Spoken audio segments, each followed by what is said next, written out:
backward point.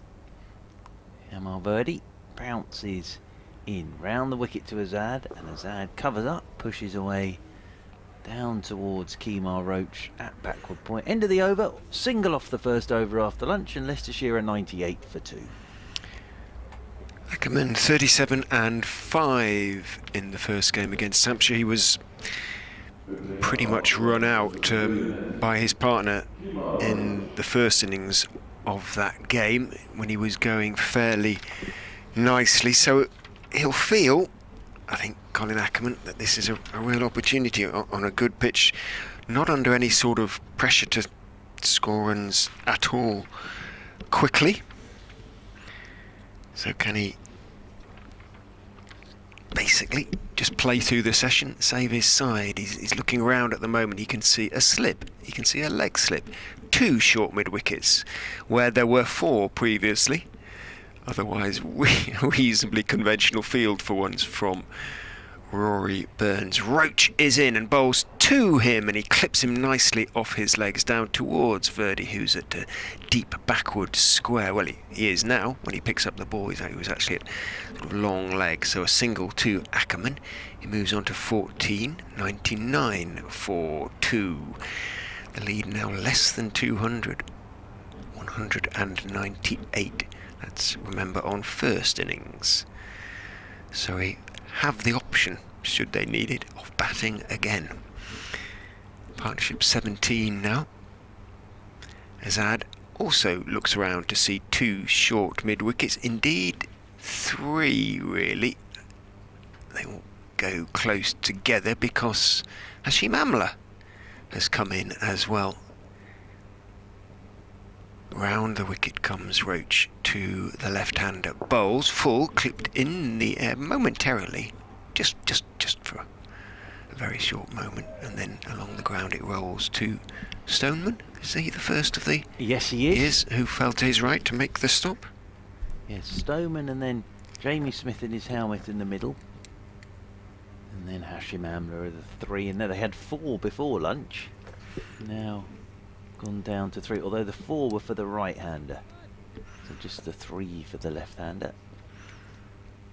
In comes Roach and bowls, and nicely, neatly turned by Hassan Azad off middle and leg down towards wide long leg, takes the single, moves on to 53. He's been there obviously since the start. Hassan Azad, he's faced 126 balls now.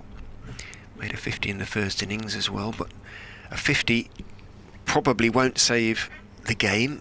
100 might, if it's at the similar sort of rate, go a long way towards doing it.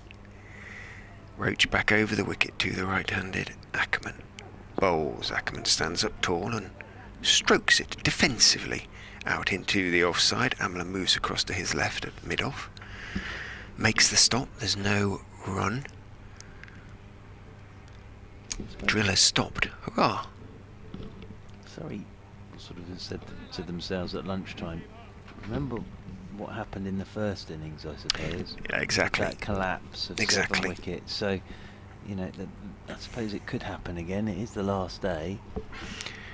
Roach in.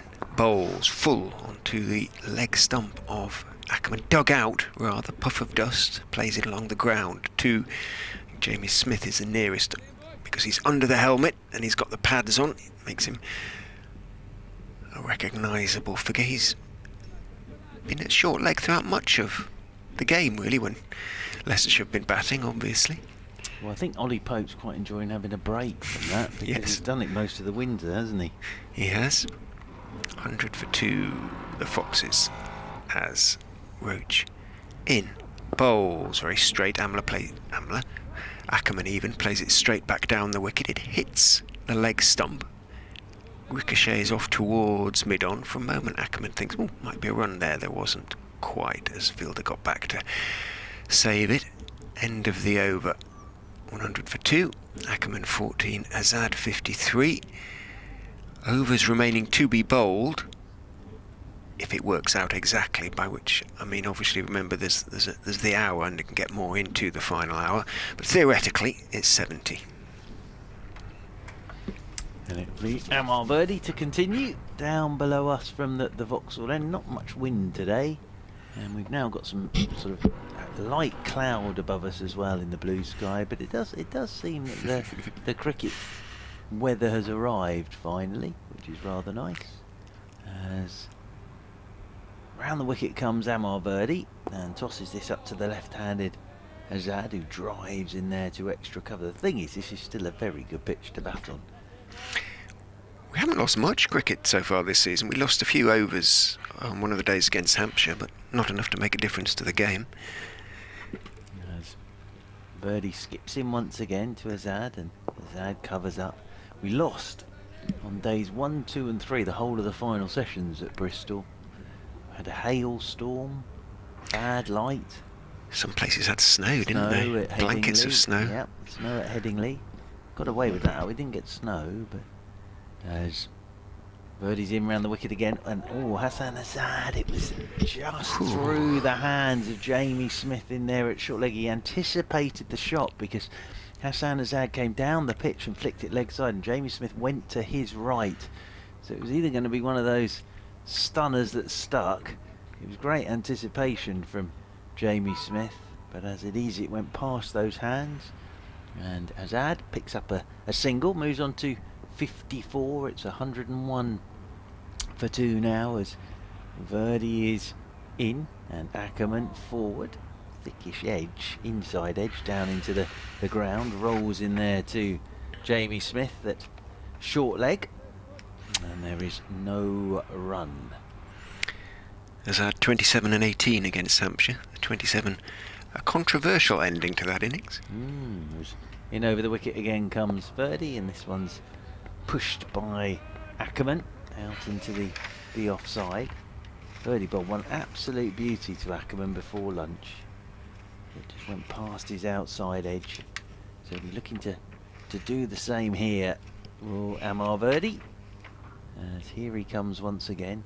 And Ackerman drives. Nice shot, wristily played to get that past Hashim Amla and down to the long off boundary rope and away for 4. You probably heard that bouncing into the concrete down below us and the boundary boards, but lovely wrists these from Ackerman to get that past Hashim Amla at mid-off. End of the over, 105 for 2.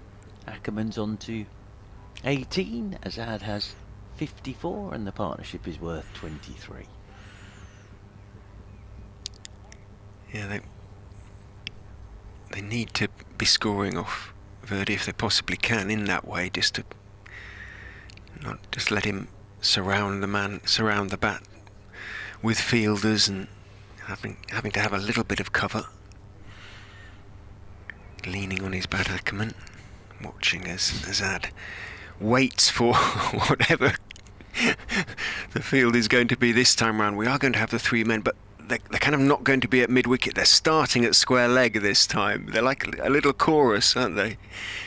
In goes Roach and bowls onto the legs of Azad, who just turns his wrists on the defensive shot and guides it calmly, serenely almost, down to deep backwards square and takes 1. And well, it shows the good nature of this pitch that Rory Burns is having to come up with. They call them funky fields. This isn't a funky field. This is basically trying to manufacture a wicket as much as anything. It makes perfect sense what he's up to at the moment. Roach over the wicket to Ackerman, bowls a bouncer. Ackerman just ducks underneath it and umpire Lloyd signals no ball. I actually heard him call it. Sometimes they don't these days. The arm just comes out, but there was actually a call of no ball. Well, in test matches now, the third umpire's watching from the box, isn't he? They don't miss anything in test matches anymore. If you've got the old replays as well, you can go upstairs for the replay. And the 3 compadres are reunited at mid-wicket. Smith, Stoneman, Overton, as Roach is in again to Ackerman short. Just outside off stump, but he rides the ball well there. Ackerman got up on his toes and just dropped it down towards point. There's no run. Ollie Pope down there on his own. Got nobody really to talk to. There's a photographer up there. I think he's just shouting up to the photographer at the moment. In his sunglasses is Ollie Pope. He shed his sweater as well. That's a good sign, temperature-wise. It is warm when you're down in the sun.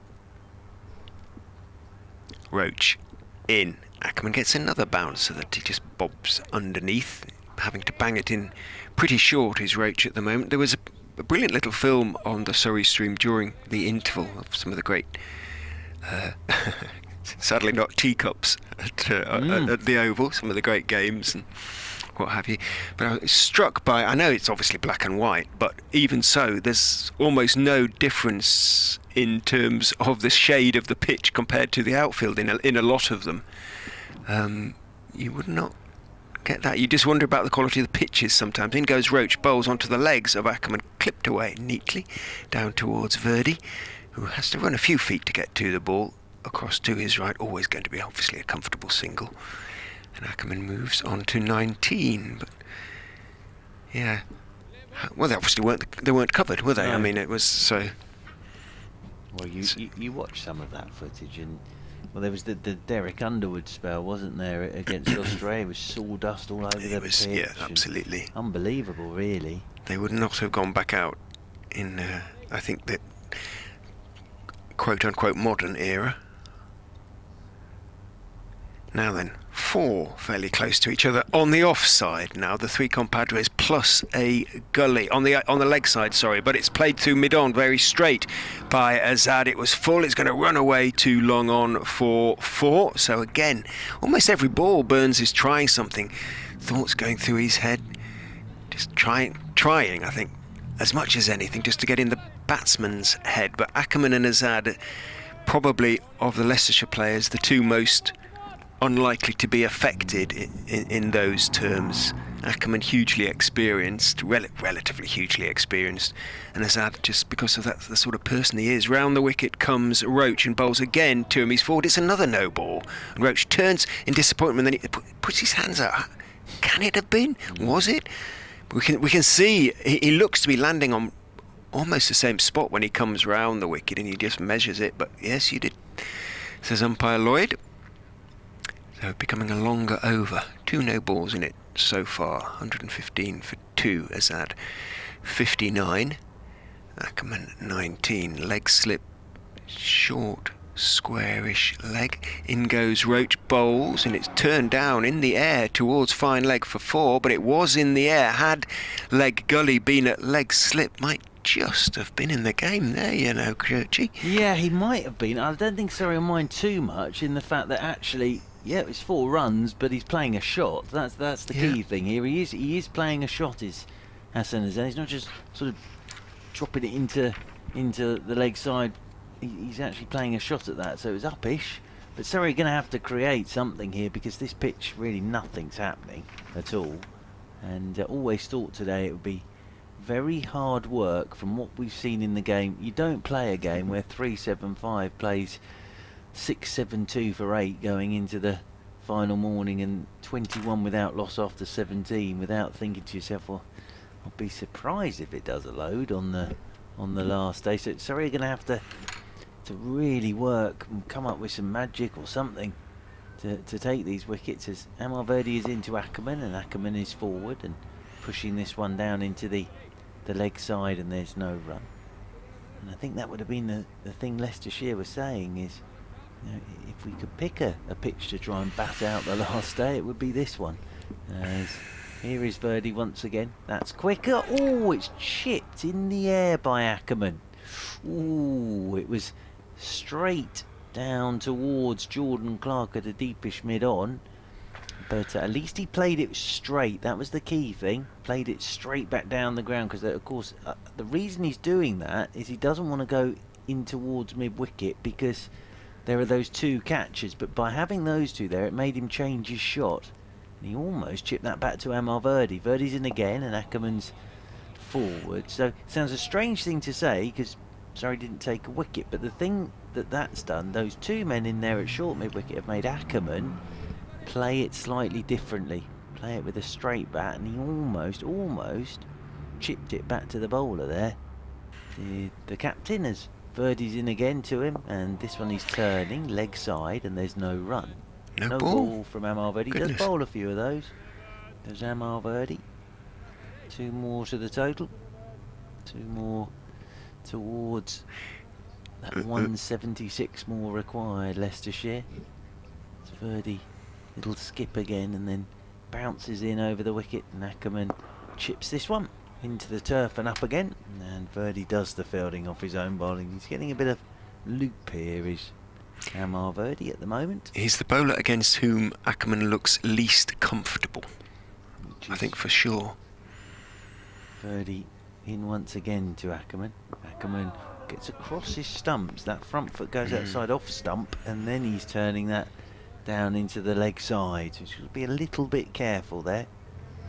Verdi will, at some point, try and get that one that just goes on quickly with the arm. As here he comes once again, Verdi to Ackerman, and Ackerman's turning this leg side. It beats the 2 men in there at mid-wicket and runs away for 4. So the other thing here, of course, is with these close catches is you're going to get value for your shots, and that's nicely played by Ackerman. He's on to 23 out of 43, the partnership, and Leicestershire are 125 for 2.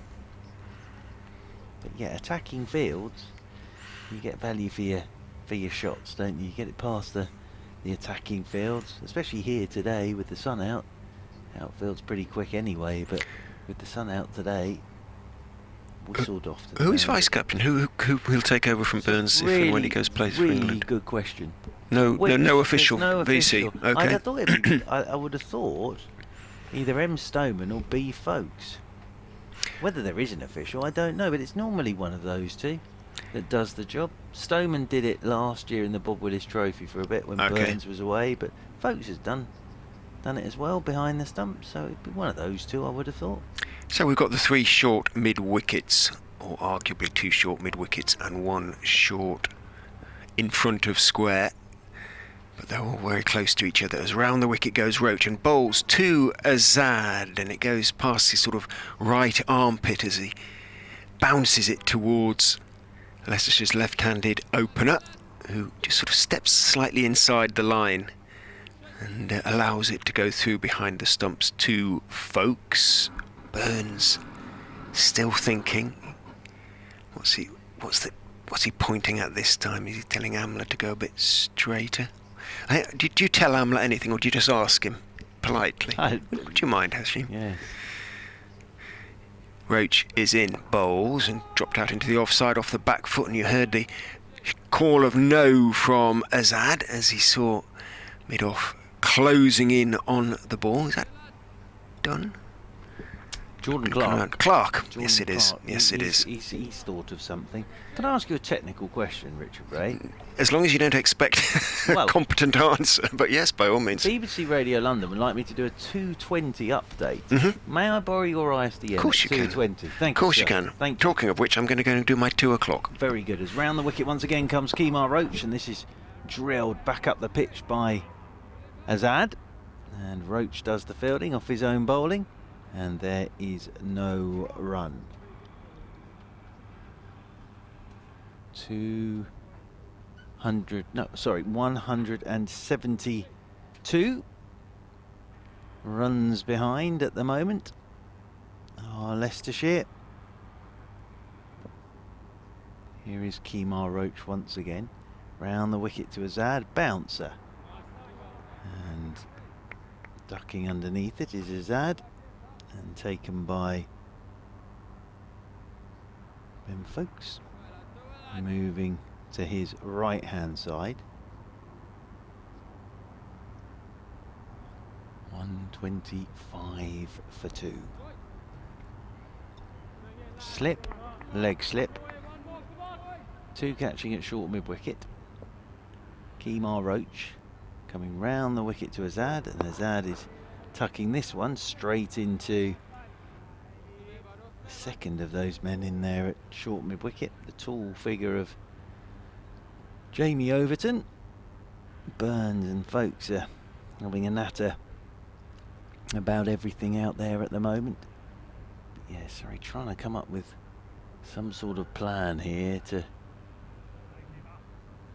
break this partnership, and 8 more wickets to try and find today as Roach is in, and Azad turns leg side again on the angle, and that's taken by Matthew Dunn, moving round to his right hand side. You probably heard the shout there from Ben Folks of "Come on lads." Surrey scamper round, and Amar Verdi to continue from the Vauxhall end of the ground. Colin Ackerman will be the man on strike on 23. 125 for 2 then. Have a leg slip, a slip and a short leg for Colin Ackerman, and then the 2 men catching at mid-wicket will Amar Verdi. Ackerman settles over his bat as Verdi gets ready to come bouncing in over the wicket to Colin Ackerman. Tosses this right up, and Ackerman's working it through the legs, I think, there of Jamie Smith at short leg, and they'll take a single. That'll be 1 more to the total. Ackerman moves on to 24, 126 for 2. Amar Verdi with the left-hander. Those 2 men have stayed where they were, but they're now at cover. So 2 men catching in the covers as Verdi skips in round the wicket to Azad, and Azad forward he goes studiously again, head right over the ball, full face of the bat, soft hands, just prodding it straight back up the pitch to Amar Verdi. Verdi ready once more, bounces in round the wicket to Azad, quicker, and Azad's just nudging this one into the leg side this time. Round goes Hashim Amla to his left to do the fielding, and they will pick up another single, and that will bring Colin Ackerman on to strike on 24. The partnership worth 45 after Dearden was out LBW first ball to Jordan Clark. 82 for 2 that was, as Verdi's in and Ackerman's pushing off the back foot. Will take a single. Will Colin Ackerman. 1 more to him and 1 more to the total. Ackerman moves on to 25. 128 for 2 Leicestershire. So no alarms at all again after lunch for Ackerman and Azad. Azad just waits for Ollie Pope to get into his catching position in there. He's doing a short mid-wicket catching position now in his helmet, is Ollie Pope, as Amar Verdi is round the wicket to Azad, and that's short, and that's cut by Azad down towards Kemar Roach at backward point, and there is no run. I think that the workmen on 1 oval square doing the building work, I think they've stopped for the day now. Just the morning. Yes, just the morning. Morning session, having the Sunday afternoon off, understandably, as Verdi is in and Azad is forward, playing this one back down the pitch. End of the over, 128 for 2. Ackerman 25, Azad 64. I think we'll be having a bit of a hand sanitisation in a moment. That gives me time to tell you our studios are putting us under a bit of pressure for a quick single, because my next one is going to be, because of the football, is going to be at 225. So we'll be fine on 220, but I can't guarantee that BBC Radio London will be ready at 220. So I will tell them I'll do it on the phone. That's much more sensible. Yeah, absolutely, because they'll be rambling on at half time, won't they? So, the Arsenal are playing, aren't they? Yeah, so I'll let them know it'll have to be on the phone. Not a problem at all.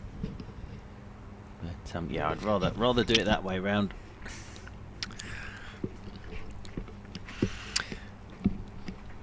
Azad 55 in the first innings, 64 now in the second. This is, as I say, very much the key partnership. Jamie Overton even is going to come back and try and break it for Surrey, and he's going to try and do so with one of Rory Burns' arguably less funky fields, but still funky-ish. There's a leg slip, a short leg and a short mid-wicket as Overton comes in and bowls to Ackerman, who drives pleasantly down the wicket, and it's hurled back at him by Overton, who took it nicely two-handed in his follow-through, hurled it back head height more or less, and Ackerman did have to actually duck there to avoid taking one on the bonds, or did duck, might not just have hit him, but now he raises his hand, Jamie Overton, I think, and just a word of perhaps apology. Down the, well, I was going to say slope, but there isn't really a slope here. Down he comes and bowls down from the pavilion end, and Ackerman, back foot, solid defensive shot back down the wicket. On the onside, Amla is the fielder, and there's no run. 128 for 2. It's almost as if this pitch is getting better at the moment. You look at the scores. It's not deteriorating, no, is it? That's for sure. But you look at the scores, it's almost as if it's getting better. There hasn't been any turn for any of the spinners throughout the game, but Verdi today has had to rely on some beautiful flight. In goes Overton, bowls, dropped out into the offside off the back foot by Ackerman. Only one man in front of square on the offside. He's at mid-off, so a comfortable single for Ackerman. He moves on to 26, 129 for 2. The fact that Leicestershire trail by 168 probably isn't sort of too relevant, really. It's the overs, because even if they were to get somehow or another 100 ahead, Surrey would go for it with, you know, 10 overs, 8 overs, whatever it took, or however much was left, they'd try and knock them off. So just passing the Surrey first innings score, almost only half the job as far as Leicestershire are concerned. A magpie, a lone magpie, alas, flies across the ground as round the wicket comes Overton and bowls to Azad on off stump. Azad just slightly angled back just outside off stump, steers it down to Verdi at third man and jogs a single. What's umpire Pollard holding his finger up in the air? I'm not quite sure. Don't think it was a noble. I'm sure it wasn't. 130 for 2. One for Sorrow, isn't it? Where's T'other? The thing with that as well is that the rate they're going at the moment, even if they bat these 64 overs at this rate, they're still not going to be they're not near going that no. 167 anyway. So no. Back over the wicket comes Overton, bowls to Ackerman, middle and leg, turned towards mid-wicket, but not with any great force, and Amla gets across, cuts it off, moving across from mid-on to wide mid-on. Dot ball, very quiet out there at the moment, relatively quiet. Are they a talkative side, these Surrey boys, or? yeah, I think so, as much as any of them are, really. Yeah, I think in these situations, you know, it is a case of somebody somewhere geeing everybody up. Yeah. It's usually the wicket keeper, isn't he, get sort of chuntering away. In goes Overton, bowls again, dropped out into the offside, but behind square on the offside this time by Ackerman, and Burns can, as it bounced into the air, get across and make sure that Colin Ackerman doesn't pick up a cheeky single. End of the over. 130 for 2. Azad 65 will be on strike. Ackerman has 26. The two have a little conversation in mid-pitch before touching gloves. Then Azad jogs, kicking up his heels rather, to get his legs moving as he walks down to the striker's end. Yeah, and he's played very well here, Hassan Azad. What he wants to do is be there at 5 o'clock. I'm glad he is against, again, I'm using the term first division attack, because obviously he made all these runs sort of in the second division, but we think he's kind of is a bit better than that, and it's good. As Verdi, in round the wicket he comes to Azad, and Azad is forward. But as I say, on the last day it's never easy, but if you wanted a pitch on the last day, you'd sort of roll this one up as a side trying to bat a day out. As Azad waits once more, and our Verdi wheeling away from this Vauxhall end. Round the wicket he comes again to Azad, and this is tucked by Azad. Tries to catch it, but it's past Jamie Smith in there at short leg. And they'll get a single as Jamie Overton comes up to do the fielding. One more to the total. Again, it's sort of what we were saying on the first day Surrey need either a moment of brilliance or a massive mistake to just open the gate up a touch. And obviously Ackerman and Azad are so aware of that. The last thing they want to do is give Surrey a wicket. As Verdi is in over the wicket, and this is turned off the stumps by Ackerman. Down there to Jamie Smith at short leg. All about sort of powers of concentration, this, as much as anything. Where does the opposition flag fly? On top of the pavilion? Yes, Leicestershire do have a flag. I wonder if they've brought it or... Well, it's not up there. No. It's just been the Surrey flag in the middle flag pole. As round the wicket comes Verdi now to Ackerman, and Ackerman is forward, pushing this one back up the pitch. So yes, it's just the Surrey flag on that pavilion roof, the Mickey Stewart Members Pavilion. 3 flag poles there.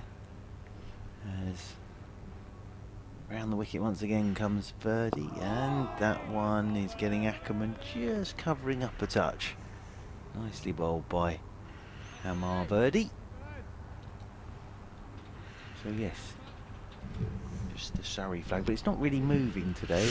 No, a bit limp. Yep. That wind has finally gone. Hurrah, hurrah. He's in again, Verdi. That's very short, and that's tucked away by Ackerman. Out towards Kemar Roach at deep backward square. They'll take the single, and that'll be one more to Ackerman. He's keeping the strike. He's on to 26 and 132 for 2. Leicestershire. Ackerman 27, Azad 66. The route around this morning, again, obviously skirting around the power station development. But when I say development, it's almost a city in itself, isn't it? Lord knows how many apartments, flats they've got into that space, but I would say thousands, frankly. Thousands. It is rammed. Overton in from the pavilion end, bowls to Ackerman in the air. He turns it away behind square on the leg side for a second. Jamie Smith thinks he might be in the game at square leg, puts out his right hand. It's nowhere near it, in fact, but again Ackerman turning the ball in the air. He picked up one, rehearses the shot at the other end, but little touch of encouragement for Surrey and for Overton. Well, yes, I think anything at the moment from a Surrey point of view that's in the air is of great excitement. Very solid start this after the lunch break by Messrs Ackerman and Azad. 62.5 overs left in the day, or thereabouts. Might be a few more than that. Round the wicket comes Overton to Azad, full toss and steered out square on the offside. Verdi's going to sprint up from third man to get to the ball on the deep point boundary. Gets his throw away. He's got a good arm as Amar Verdi. He's a good cricketer. Well, I haven't seen him bat yet. He hasn't had to have a bat, can he? I bet he can as well, probably. It's a work in progress. Okay. I think he's got some talent, but it's a work in progress, I think. A couple then for Azad. Moves on to 68. Still got the 2 short mid wickets in and the leg slip. Rory Burns, he himself is at sort of second slip. There isn't a first. Overton in bowls and pushed away towards backward point off the back foot by Azad. Burns follows the ball as it runs towards Verdi, but Verdi is the man who gets there first, so a single one way or t'other. Accrues to Azad. He moves on to 69. 136 for 2. The Drillers. He's had his lunch. He's had his lunch. He's back. There aren't many workmen up there, are there? But I can see one now, just on the roof of the new sort of conference facility in One Oval Square. Overton goes back over to the right-hander. Ackerman in, bowls a very short bounce so that it's taken around about shin high by folks because it loops high, and he's falling as it descends to the gloves of folks, who has a word with Pope, who's been then in there at leg slip. Burns has his hands on his hips, but all 3 actually, Folks, Burns And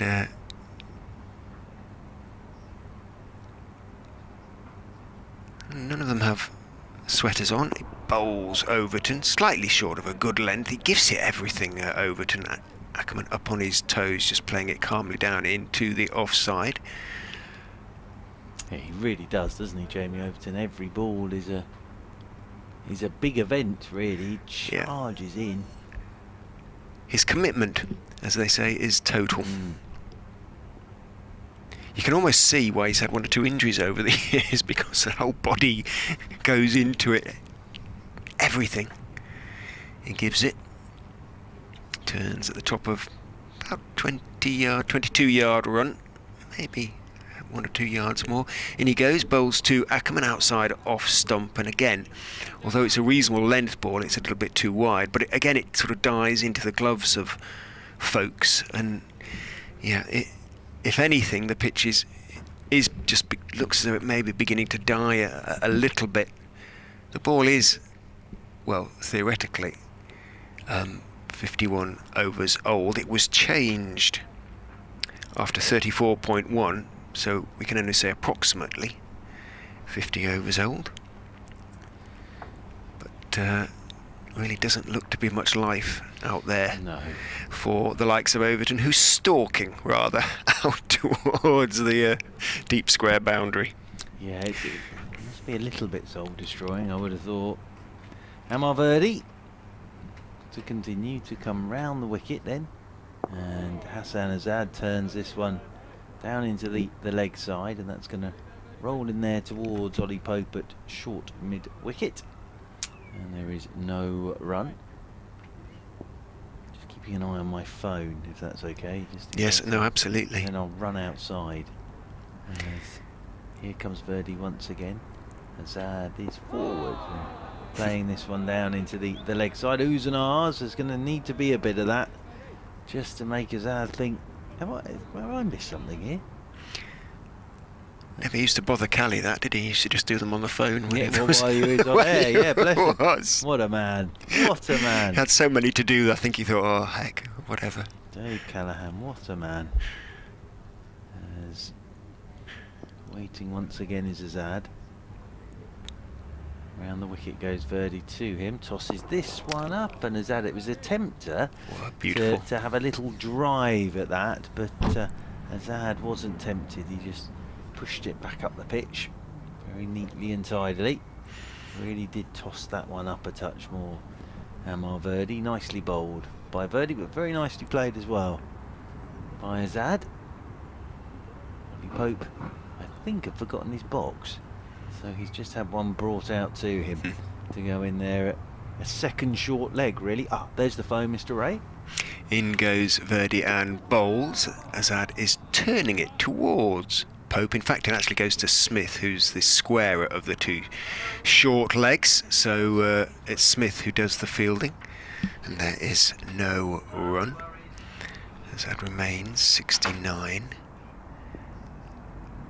Verdi, a little hop, and in he goes and bowls. Azad uses his feet and squirts it out. Well, there's a bit of hesitation. He has sent back by Ackerman in the end as Pope scrambled back and got to the ball. It went between the 2 sort of short legs, and Azad, seeing that, thought there might be a single in it.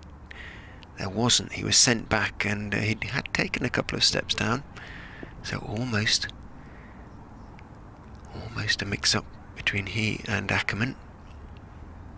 Verdi in bowls a little bit short on that occasion. Azad went back, but it wasn't quite short enough to sort of pull, and it was a bit too straight, so he just jabbed it out rather as much as anything into the onside. Azad down towards Amla at mid-on, and it is the end of the over.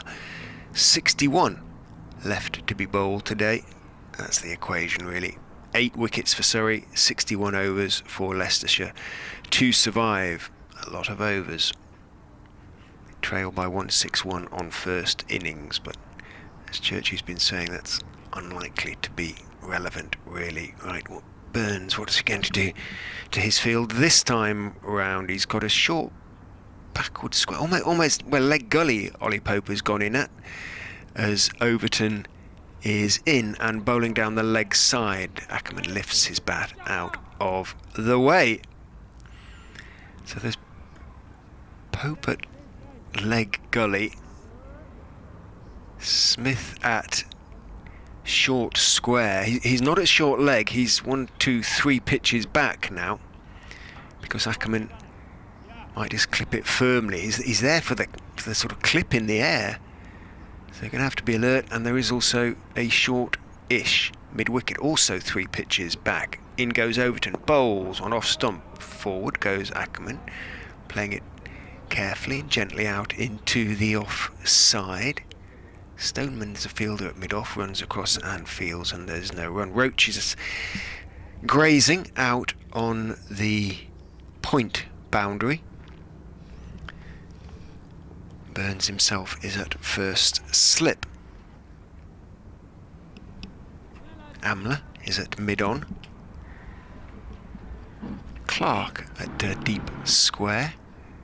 Verdi at long leg. Overton in, good bouncer, but well played by Ackerman, who just went down on one knee, on his right knee, and leant away from the ball, but sort of watched it as it sailed over him, around about where his head would have been had he still been standing.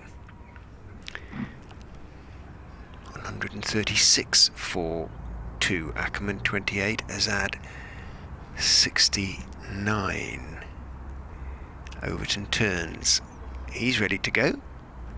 Looked like Ackerman was, but Overton actually he's changed his mind. He said he started to run in, then said, no, I'm going to go round the wicket. So he's gone across to round the wicket, and immediately Pope goes in at leg slip. In goes Overton, bowls to Ackerman on off stump, played firmly down into the ground. It bounces up, is taken by Overton in his follow through, and there's no run.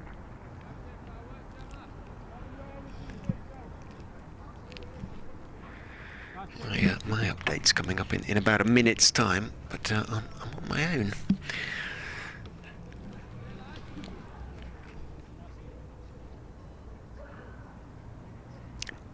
Amler and Stoneman having a word at mid-on and mid-off, as Overton sort of walks between them, turns. Staying around the wicket, comes in, bowls to Ackerman, who plays him off stump out into the offside. Roach comes in from deep point, and a single is jogged.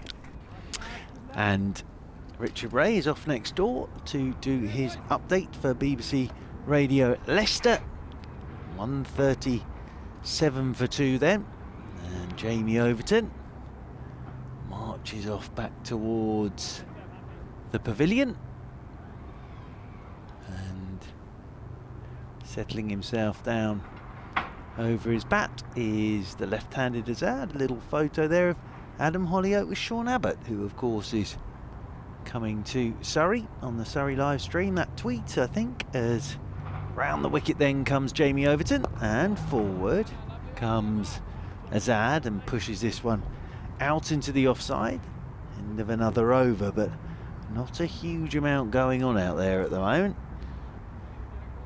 Surrey desperately trying to make a breakthrough here, and as I say, it's going to probably need a moment of genius from someone, or a horrible mistake from either Ackerman or Azad to open the door for the home side. But Azad and Ackerman playing very well at the moment on a pitch that, as I say, on a last day you'd fancy this, trying to save the game. And of course there are 8 points for the draw now, so there's plenty of initiative and reward for a drawn game this year. As over the wicket then comes Verdi to Ackerman, and Ackerman drives up towards mid-off. There's Hashim Amla moving round to his left-hand side. Well, the options for Rory Burns, Matthew Dunn, Jordan Clark. Kemar Roach is out there at deep backward square. Verdi, over the wicket he comes, and Ackerman just nudges this one into the leg side.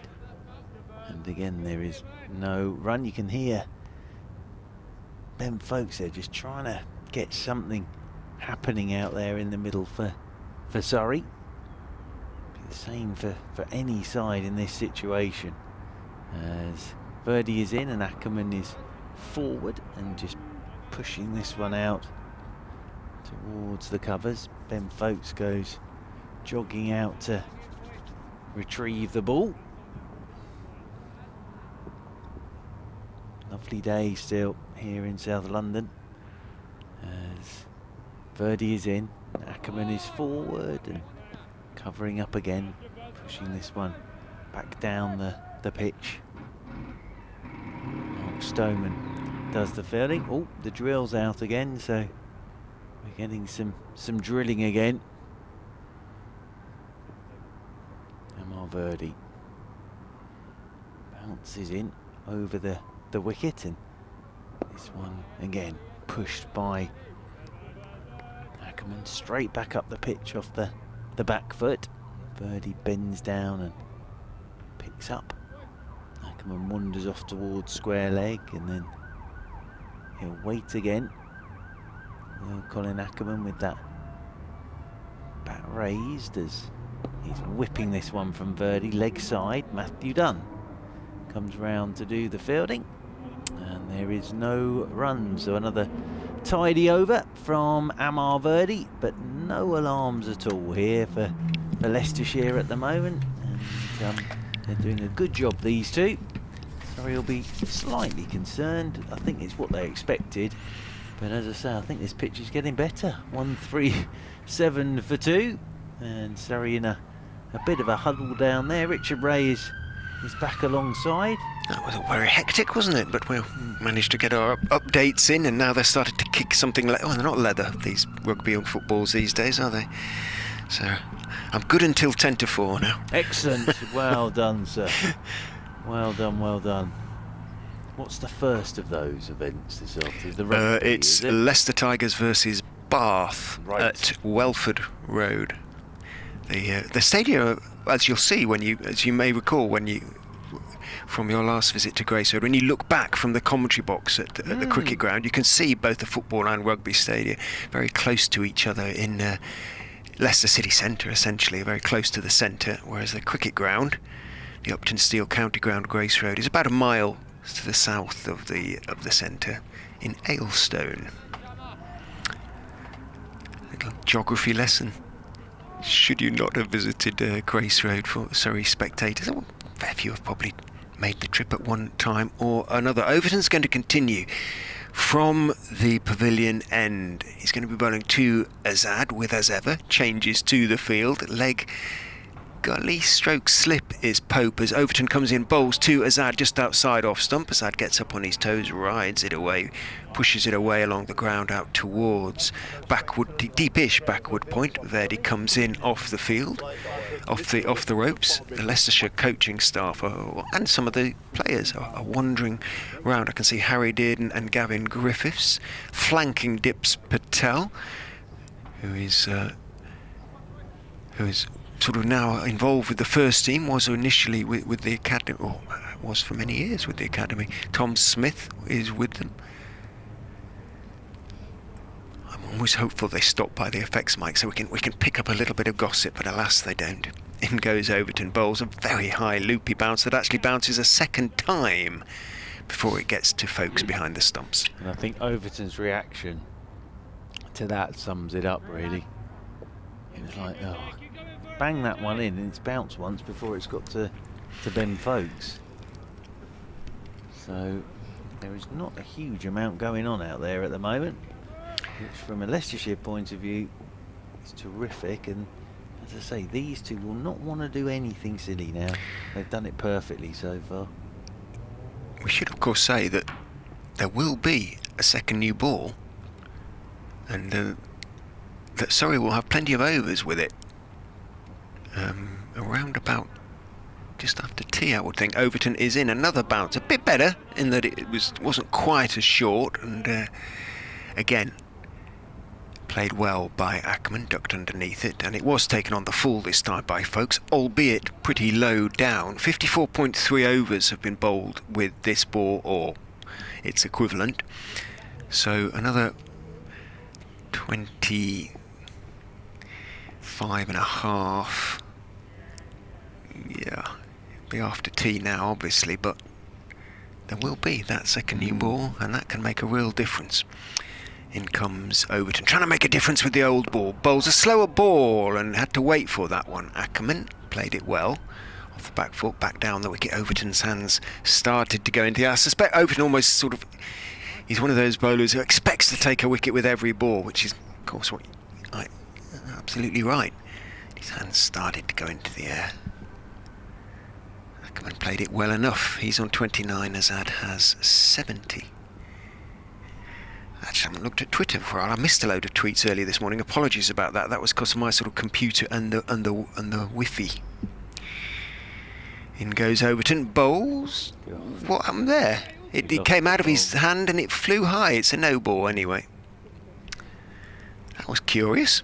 Yeah, he lost his footing as he was letting it go, Jamie Overton. It was one of those, I think, that sort of it was so short, it came out of his hand all wrong, just looped straight over the batsman. It was not reachable, as they say, by the batsman. It was so signalled by umpire Pollard. 140 for 2. Trying so hard, Overton here, trying to make something happen, almost by force of character as much as anything. In he charges, bowls, and Ackerman just turns his wrists on his defensive shot. Again, he's staying on the back foot. Along the ground it goes, up the onside, and there's no run. Well, they're amusing themselves, Leicestershire supporters, talking about selection for the third game. We'll let them get on with it, basically.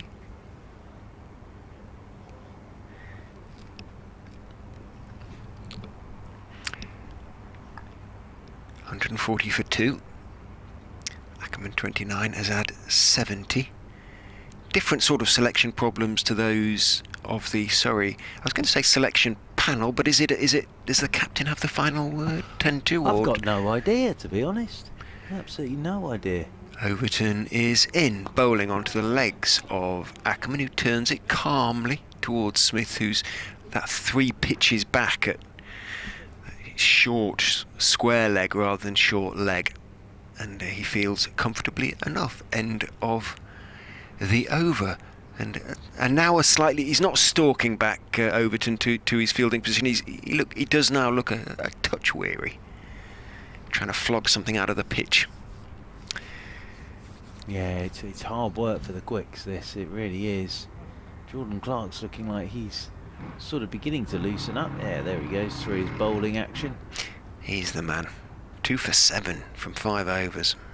Yep. 2 in 2 balls from Jordan Clark this morning. And Verdi to continue from the Vauxhall end of the ground, and Azad on strike on 70. As there's a slip and 2 men catching a short leg. 2 catching in the covers. Here is Verdi to Azad.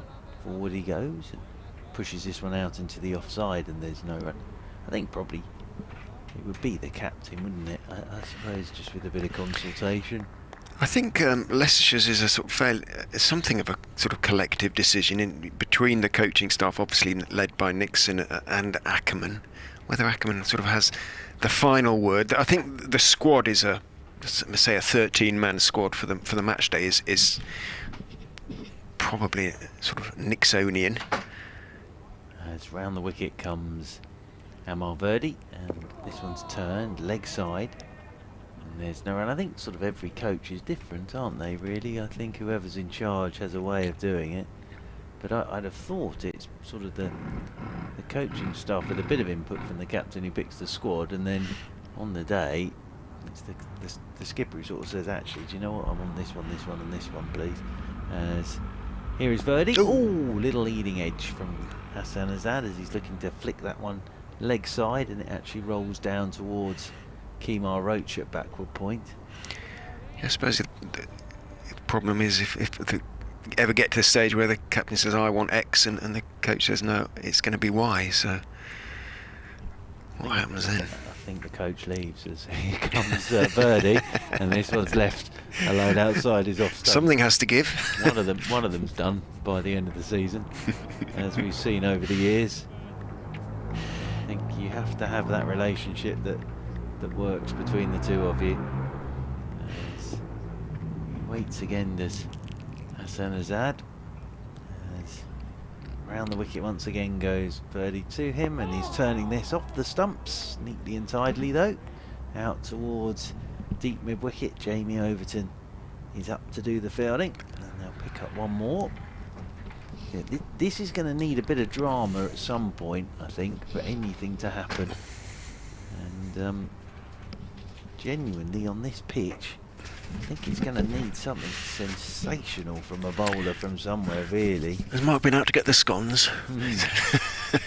As Verdi is over the wicket to Ackerman, and Ackerman is forward and pushes this one down in front of him. Ollie Pope's very close in there at Silly Point, and there is no run. Ackerman 29, Azad 71, still trailing by 156 Leicestershire, and there are 57 overs left, a minimum of today.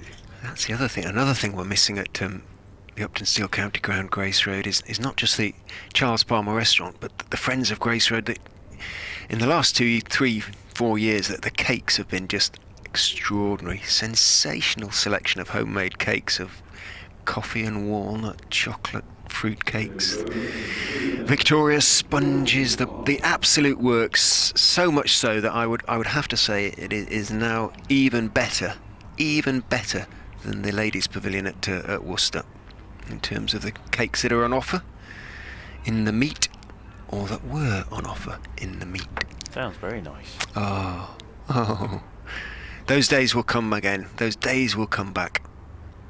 I'm jabbering on because Rory Burns is again changing his field. He's changed his bowler as well. Got Yes. Jordan Clark's back into the attack. He's the golden arm of Jordan Clark. Clark for England. Was that Fango, reckon, down in Melbourne, starting a new campaign. Along with Stevens for England, Clark for England. Round the wicket comes Jordan Clark, still with the 2 short mid-wickets. In he comes and bowls. Fullish, waiting for it, is Azad, playing it back down the pitch. A very mellow sound from the bat, echoed like the chiming, deep chime of a bell almost. Big from St Stephen's over the river in Westminster. Clark is in, bowls down the leg side, swings away down there, taken by Folkes. Azad semi-interested in trying to help it on its way, didn't get anything on it. And then Azad steps away to short leg and does some very vigorous loosening up exercises. Up and down on his haunches he goes. 141 for 2, 71 to him. 56.2 overs in the innings, 56.4 to be bowled today. But there were 17 yesterday, remember, as well. In goes Clark and bowls. Just waited for that one, Azad, and dabbed it down through the vacant gully, down towards third man, where Verdi is the fielder. On the half volley, Folkes kind of knocks it up in the air, and then he isn't quite sure where it's gone. It lands more or less at his feet. 72 now to Azad. Yeah, sort of game slightly going through the calm before the storm of the new ball, but there is, I say, quite a few overs to be bowled before the new ball, 23 and a half, so I want something to happen ideally before then. So if they can nip 1 or 2 out before the new ball, they'll really feel that they can get into the Leicestershire middle order and tail. Clark in over the wicket to Ackerman. Puff of dust from the feet as Leicestershire's captain gets up on his toes and plays it down into the ground on the onside. Is that ambulance or police siren? I don't know how to differentiate between the two, to be honest. I don't know. Something's going on again. Last night when I left the ground, it was busy, wasn't it? Really? Did it take you a while to get out? Oh, it took me 45 minutes to get to the Oval Tube. Oh. Yeah, it was absolutely... no fun. Absolutely chock-a-block. Clark is in, bowling, trying to hurry Ackerman on off stump. Ackerman right behind it. Back down the wicket to Clark, no run. Yeah, the coach, Leicestershire coach, heading back across the river. They're staying just on the other side of the river. took ages to get out of the ground. Well, I was because stuck I walked behind past it. Oh, were you? Oh. Yeah, I was stuck behind Okay. the coach and then turned left in the car, and I say 45 minutes, a bit of exaggeration, probably half an hour though. Just Feels to get like to 45, Oval doesn't it? Tube. Yeah. Hopefully that won't be the case tonight. In goes Clark and bowls a bouncer, which again is taken very low down by folks behind the stumps. Once Ackerman has ducked underneath it. End of the over. 142 for 2. Jordan Clark, just a single from the over, but he had having to work hard, the Surrey paceman, to try and find a little bit of life, but there ain't none at the moment. There's nothing. There's nothing. It's gone absolutely as flat as you like, this. And with the sun out as well, that'll have something to do with it, I'm sure. So Rory Burns and Amar Verdi having another chat about trying to come up with something. And if you do, I suppose if Surrey do manage to get these 8 wickets today, they deserve this win for making things happen. Because as I say, you just look at the scores: 375, 672 for 8 declared, and 142 for 2. So it's getting better. I've got an update on the puppy training class, if you like. Excellent. With Norm, who's looking absolutely angelic in the photo. Butter wouldn't melt. Is Norm the dog or the owner? No, Again, Norm is one of 3 Welsh Springer Spaniels owned by Brunty. Here's Amar Verdi then from the Vauxhall end, coming in over the wicket to Hassan Azad, who's forward and turning this one down into the leg side. The other 2 are Bertie and Freddie, who have accompanied Martin, who is a very fine triathlete actually, who has also swum the channel. Ooh, as part of a team, but even so. What an effort that is, as Amar Verdi is in, and Azad, thickish inside edge, pushing forward. He's going to get one. It'll just be a single. Throw comes in over the top of the stumps to Ben Folkes, and Azad will move on to 73, 143 for 2. Rare are the weekends when Martin isn't sort of running a marathon or swimming huge distances or cycling hundreds of miles. But he has post-marathon legs anyway. Norman dragged him the length of the playground. Waiting is Ackerman on 29 as Verdi's in. That's leg side. Oh, what a good catch from off the back Ben of the bat. Folkes, because he's gone to sweep as Ackerman and it's hit the back of his bat, and Ben Folkes, very aware there, has taken it moving to his left. And why it's a good catch is it was all in slow motion. So he's gone to sweep, and I think it's possibly off glove, but it's a good catch from Ben Folkes, and there's the breakthrough that Surrey were desperately looking for, and whatever it hit, Ackerman turned around and walked off. But it's a good catch that from Ben Folkes, and it's Amar Verdi who takes the wicket, makes the breakthrough. Ackerman gone for 29, and it's 143 for 3. There is an irony there, isn't there? It's probably one of the worst balls that Verdi's bowled, but that's what sometimes happens. He bowls so many good ones, and that one down the leg side, and Ackerman went for the sweep, went on it a little bit too soon. Back of the bat, maybe flicked the glove, sat up quite nicely, but Folkes had anticipated brilliantly, and that's the little bit of luck combined with skill. They worked so hard for that opportunity, sorry. They needed a little bit of fortune, but they were good enough to exploit it, and that's the key. So that is a huge wicket, one feels, in the context of the game. Certainly Ackerman is Leicestershire's class batsman, but his replacement, Lewis Hill, played pretty well in the first innings, and Leicestershire will feel this is far from a done deal quite yet, but that is a big breakthrough. Yeah, Lewis Hill 70 in the first innings, bowled by Jordan Clark, chopping a ball on. So he's out there in the middle, but that was a very good catch from Ben Folkes. Was. And we sort of say that an awful lot about Ben Folkes, but that was a very good catch from Ben Folkes. And Amar Verdi with the breakthrough, 143 for 3. 61 the partnership. They Yes. came together at 82 for 2. So whatever 18 plus 43 is, that's your answer. But with my maths, that could be anything, to be honest with you. So it's going to You be... didn't do me any favours. There you go. It's going to be Lewis Hill. If you're going to say that to me, I'm never going to be able to help you out, to be honest with you, Mr. Ray. I'll have to do the maths out loud to get anywhere near it, I'm afraid. I'm writing it down. -1. Carry 9. 10 attempts at GCSE maths. 82 to 143 is 61. Yeah. 4 men then, round the bat of the right-handed Lewis Hill.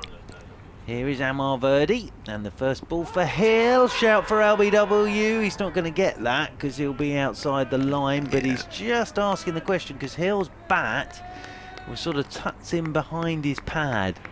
So really it's just an inquiry about, is he playing a shot at this, because that bat was a little bit behind that pad, but he's outside the line, and I think, yeah, he is playing a shot.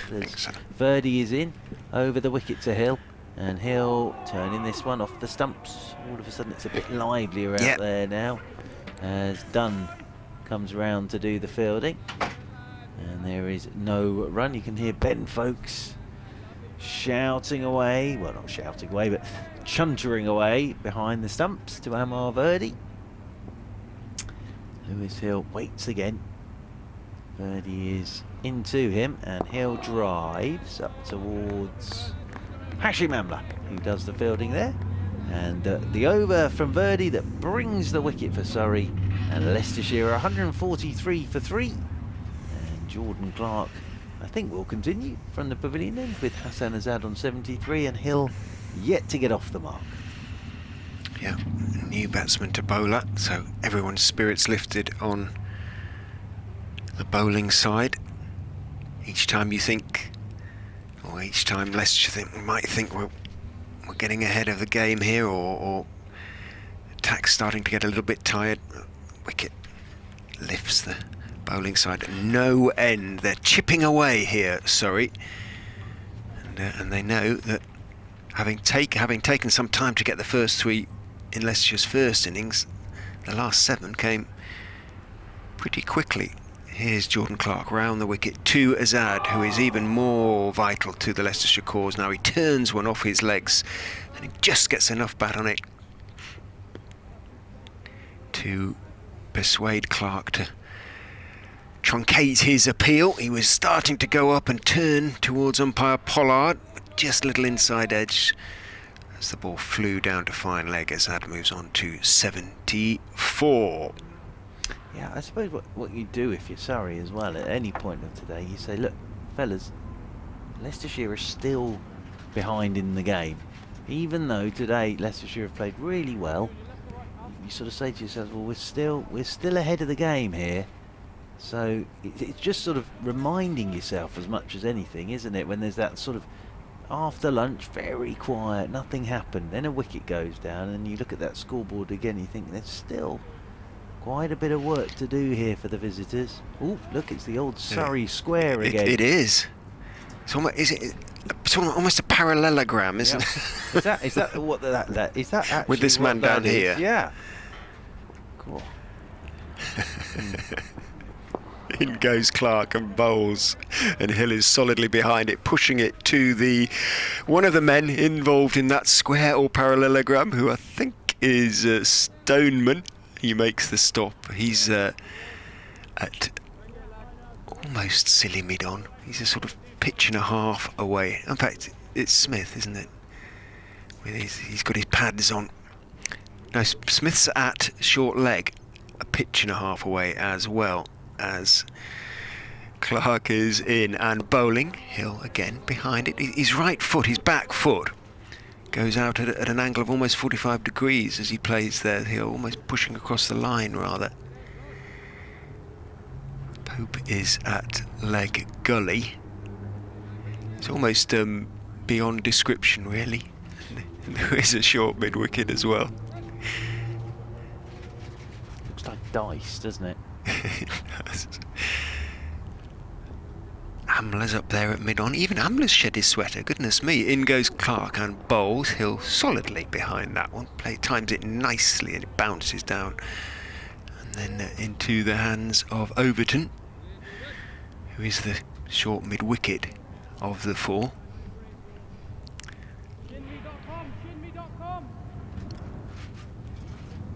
quite catch that shout. Something.com. It sounded like it, didn't it? Mm. That's why I was kind of wondering whether maybe it's a plan of some kind. Surrey player building their own website. Clark is in to Hill outside off stump, steps forward, lets it slide through to Folkes. Yeah, again, it's that whole thing, isn't it, of sort of just reminding yourself where you are in the game. Not a cricket to play today, but they were playing so well, weren't they? Azad and Ackerman, and nothing was happening. So you sort of, I suppose if you're out there in the middle, it's just reminding yourselves that Surrey are still in charge of this. Clark. Short, energetic run. Good bouncer. Well played by Hill. And Hill just jerked his head out of the way as it whistled through in front of his nose. Good bounce. He bowls a good bouncer, Clark. It gets lift from not too short a length. End of the over. 144 for 3. Hill yet to get off the mark. Azad, the rock as far as Leicestershire concerned. The rock on which they hope their draw will be built. He is 74 not out. 54 overs now left to be bowled. Yes, in indeed. theory. And we're seeing the Verdi celebration in slow-mo on the Surrey live stream. Now, as usual, I've always said this with Amar, and you're seeing it on the Surrey live stream. All his teammates go on one way. Side. He's heading off towards one oval square. Now, he used to sort of basically leave the ground, get the bus, and then end up somewhere near Elephant and Castle, and then have to come back. He sort of doesn't go as far now, as Azad is tucking this one into the leg side from Verdi, and he will pick up a single. And Azad moves on to 75, 145 for 3. Ackerman will probably feel, I shouldn't have played it. He could have let it go very, very easily. At the same time, it's what we were talking about putting Verdi under a little bit of pressure, trying to score off him. So he just wasn't bowling dot balls all the time. I think it was the right shot. He just didn't Yeah, play it very well. Just went at it a little bit too hard and too soon, perhaps. Might just have bounced more than he expected. Yes. Here is Verdi to Hill, and that's... Oh, I thought there was a bit of battle glove in that. It hit the pad as well and looped into the leg side, and there was cries of catch it from behind the stumps, because it was sort of... These pads these days, it sometimes looks like it's going to go for 6 off the pad, but it did balloon a long, long way towards Jamie Overton, lurking in there at short mid-wicket as Verdi bounces in once again, comes over the wicket to Hill. Oh, and Hill's playing this off the back foot, doesn't want to miss that. That rolls into Jamie Overton. 145 for 3.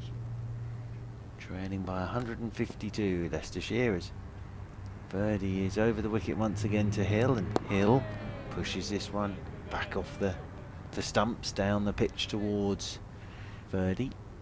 Does the fielding again off his own bowling.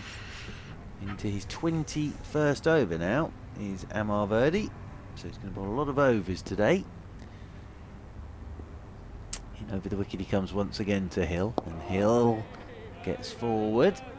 Plays this one back up the pitch. It must be so much fun being a spinner if you can actually do it.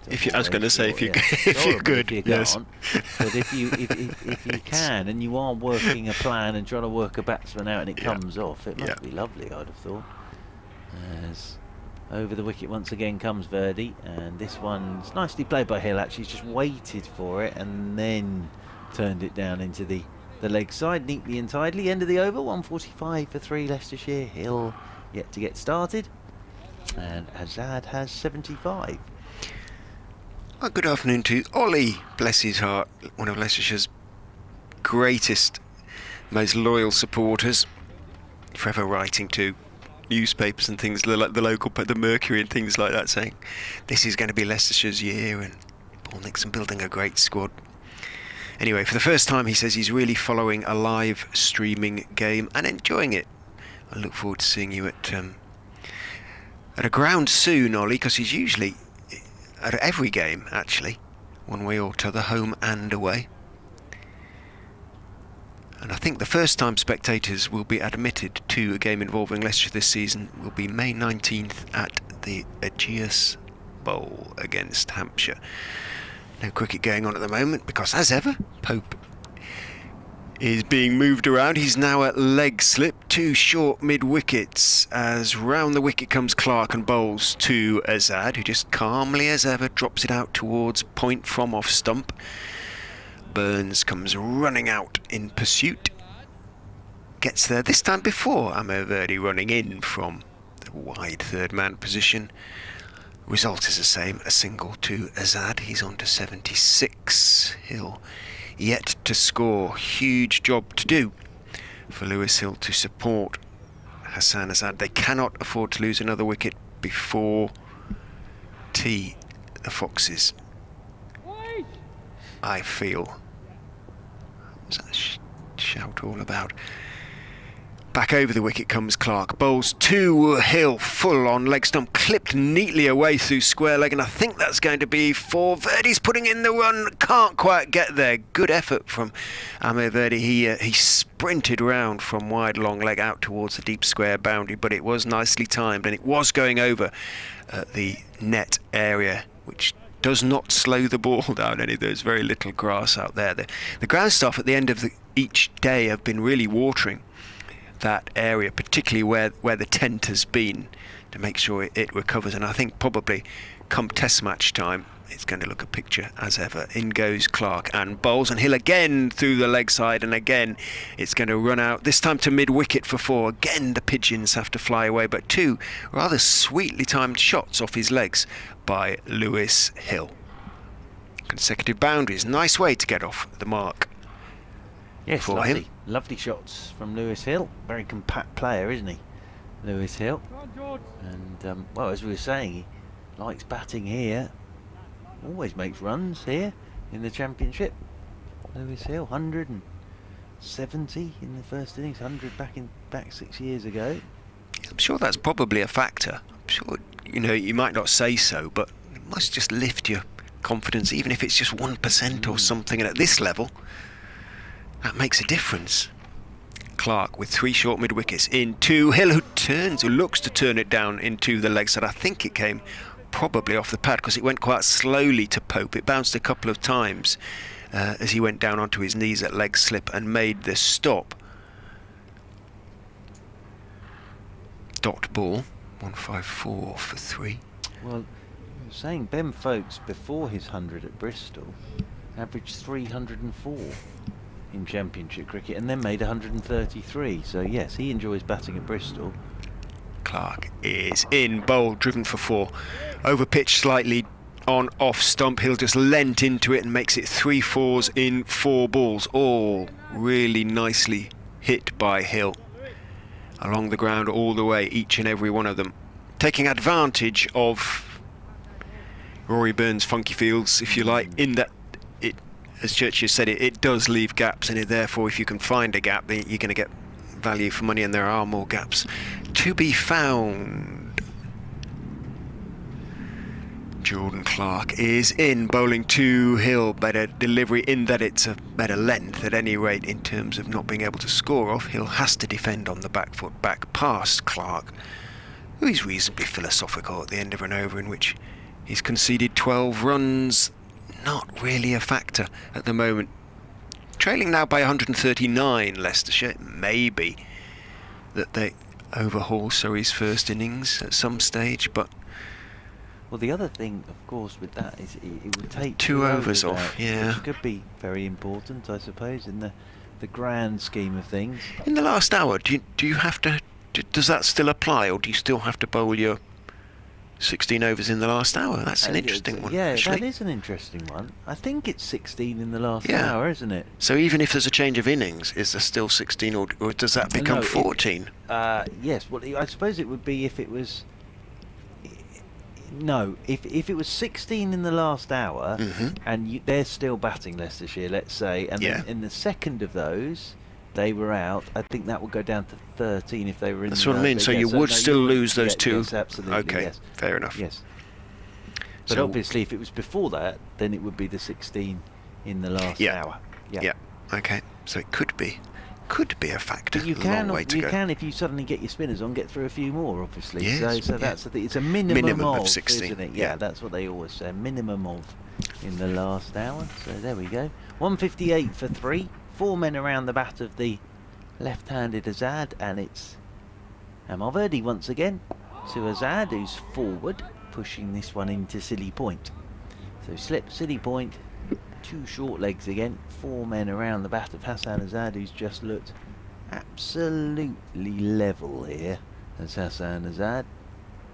As in round the wicket goes Verdi, forward goes Azad, and plays this one out into the offside. But sort of personality-wise, this with Hassan Azad, there's sort of no ups, there's no downs. It's just perfectly calm the way he's played this so far. Very, very good player. As Verdi's in once again to him, and oh, now then, what's that hit? Anything? They've gone up for the court behind. Surrey are convinced that it's hit something, and Ben Folkes drops the ball down. A huge appeal. Nice bit of bowling from Verdi, but Surrey convinced there was a bit of a noise there, but not given by umpire Pollard, and Hassan Azad survives on 76. It's 158 for 3. If there was a noise, it didn't hit anything else. Put it that way. Big appeal, wasn't it? Everybody went unless it was bat onto pad, so to speak, that made the noise, but it went past the outside edge. It was confident, wasn't it? It was a confident appeal as Azad digs this one out. Straight back up the pitch it goes, and there is no run. I'm not sure there are any sort of walkers per se anymore, but it's kind of a bit like Ackerman Azad. If he knows he hit it, he tends to sort of turn and march. As in again comes Verdi then to Azad, and Azad tucks this one into the leg side again. Nicely played by Azad. Oh, that's good thinking from Jamie Overton. That's brilliant. He got the throw in very quickly while Azad was just dawdling there and hit the stumps at the bowler's end. That's a very good bit of work from Jamie Overton. That's what the appeal was. Jamie Overton just noticed that the single, we just sort of walked the last couple of steps there, Hassan Azad, and Jamie Overton, dead-eye Dick, hit the stumps with the throw, and he's got a very strong arm, of course. 159 for 3. He does get out some odd ways. I mentioned him being run out by the wicketkeeper, sort of rolling the ball into the stumps from 20 yards back once, and then this business last week. He seems to have tracked it. Around the wicket goes Verdi then to Hill, and Hill covers up, pushes this one out into the offside. There is no run. End of the over. 159 for 3. Hill has 12. Azad is on 77. And Rory Burns waits for Jordan Clark to have a natter before Jordan Clark will start tearing in again from the pavilion end. Hassan Azad's just going for a little jog off towards square leg. Keep those feet moving. Tea's usually set in stone on the last day, isn't it? Is it 410? Yes, it normally is, isn't it? Yes. Not 32 overs left to go. It's usually 410, come what may, because there's still 62 overs. So if it was 32, it'd still be 2 hours away, which would take us to past 5 o'clock. But I think it will be 10 past 4.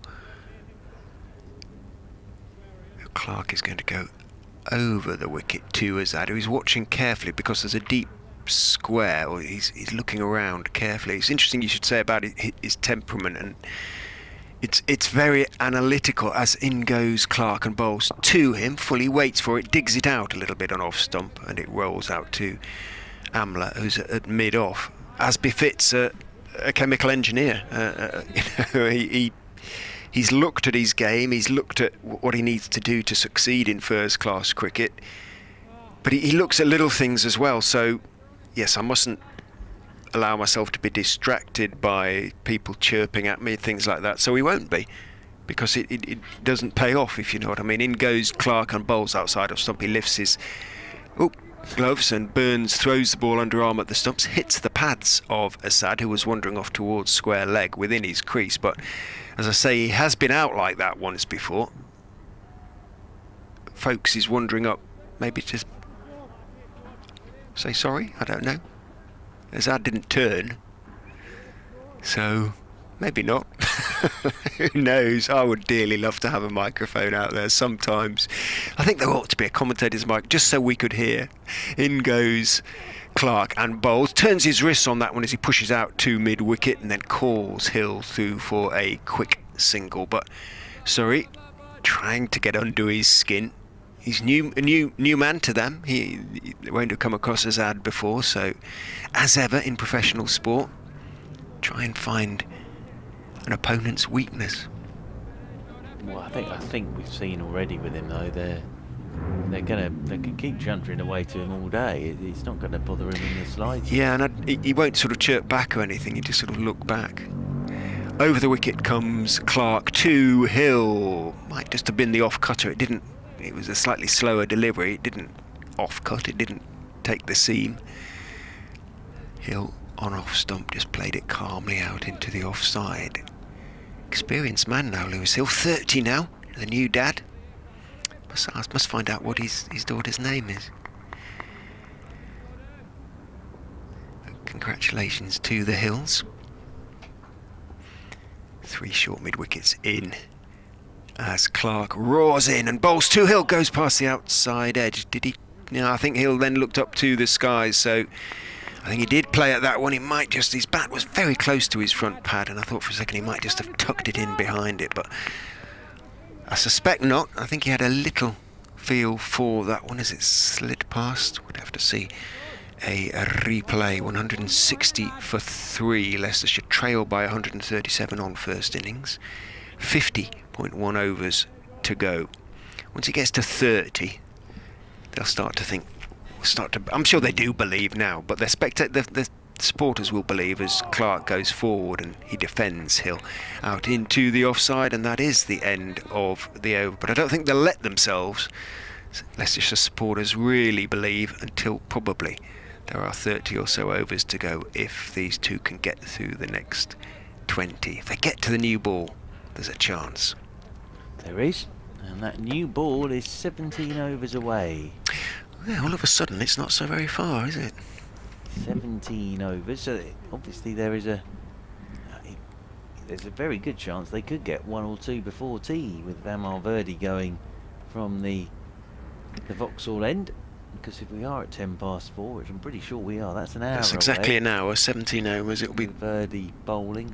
Yeah, might well get a couple in possibly before the tea break with a new ball. Verdi it is, coming round the wicket to Azad, who's tucking this one away through the leg side. Oh, he's got to get his skates on again. He's taking that arm of, he's just dawdling the single. He didn't learn from the last over. He looked up and suddenly realised who it was and accelerated. It wasn't such a brilliant throw this time, but just got to be careful. Concentrate. Well, the thing is, Jamie Overton did it to him in the last over, so he's had a warning shot from Jamie Overton. That's not a way he wants to be out at the moment. 161 for 3. Over the wicket comes Verdi to Lewis Hill, and Hill's pushing him off the back foot out into the offside, and Hashim Amla comes round to his left to do the fielding. They'll pick up another single. Lewis Hill moves on to 13. 162 for 3. On to strike comes Azad on 79. Waits over his bat once more as Verdi. Round the wicket he goes to him, and this is turned by Azad leg side. They're taking on Overton again, and the throw comes in. Hill's quick though, going to the keeper's end, scampers through for the single. It was a better call in that it was to Overton's wrong side. He just took a moment to transfer the ball from left hand to right hand, and mighty arm he's got on him though. Yep, he's a big strong fella, isn't he? Jamie Overton. Yeah, you wouldn't like to be in a boxing ring with him, would you? Hurls that ball in at a rate of knots. Hill waits for Verdi. Verdi's into him and Hill's forward. Pokes this one down into the leg side, rolls in there to Jamie Overton, who starts shining the ball up. Jordan Clark clapping away down there at a deepish mid-on. Lots of encouragement for Verdi at the moment. Verdi, little flick of that back leg as always, then round the wicket he comes. And Hill is cutting off an outside edge over the top of Rory Burns and down to the third man boundary rope. That'll run away for 4. So he wasn't completely in control of that, but he gets a boundary. Does Lewis Hill. He'll move on to 17, his 4th boundary now in this 17. And cutting and the outside edge and flying over the top of Rory Burns. Kent still battling away. 167 for 6. Notional target 445, but hoping to hang on and save the game against Yorkshire at Canterbury. Verdi's in again. Forward goes Hill. Pushes this one straight back up the pitch. There is no run. End of the over. 167 for 3 then. I think we've got a hand sanitisation and drinks break out there in the middle with Azad on 80, Hill on 17. And those two gentlemen waiting for the 12th man to bring them a drink. Very similar situation at Old Trafford, where Northampton with a notional target of 425 or 164 for 7 now. So it looks like both the Rosies counties are going to take the win. Sussex need 154 to beat Glamorgan. They're 29 for 1 in Cardiff. Worcestershire needing 398 to beat Derbyshire. 102 for 6. Looks like our friends in the East Midlands might be going to win that one at Derby. Good game it's been there. Good declaration from Billy Godalman. Warwickshire, I'm afraid, have lost a couple more wickets there. Needing 333 to beat Nottinghamshire at Trent Bridge. Are 218 for 6 now. Need another 115 runs from their last 4 wickets. Could happen. Could happen. What's that? What are those numbers again for Nottinghamshire? They haven't won a game for some 27 matches, I think they haven't won in the county championship. Closing in on Leicestershire's record of 37, but might be that they're going to get there. Clark then in from the pavilion end, bowls to Azad outside off stump. Nice wristy little chop away through the offside, very square. Verdi is pretty square. He's almost at deep backward point rather than third man gets to the ball. And Azad settles for 1, moves into the... well, he's already in the 80s. He moves on to 81, in fact. Yeah, he's played really well here, Hassan Azad. I do like the look of him. I just like his temperament. And he just looks like nothing bothers him, really. He's watching now as Lewis Hill takes strike 2. Clark, who bowls, and Hill drives pleasantly for 4. It was outside off stump, it was pitched up, and Hill seized on it. Didn't try and smash it away towards the Harleyford Road and Archbishop Tennyson's. He just guided it away across this beautiful outfield, and away it ran for 4.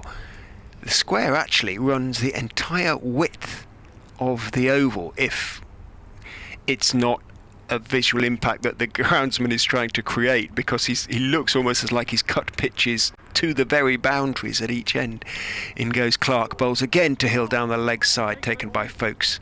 Wasn't too far from leg stump. He stepped across rather there, Hill.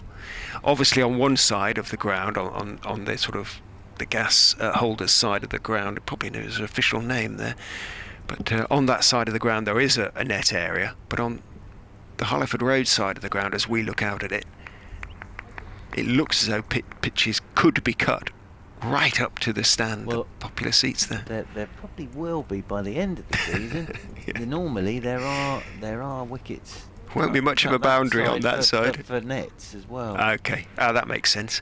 In goes Clark and bowls, and Hill clips in the air. Was it a chance? It was in there. It went between the first and second of the short mid wickets. Now, was it in the air?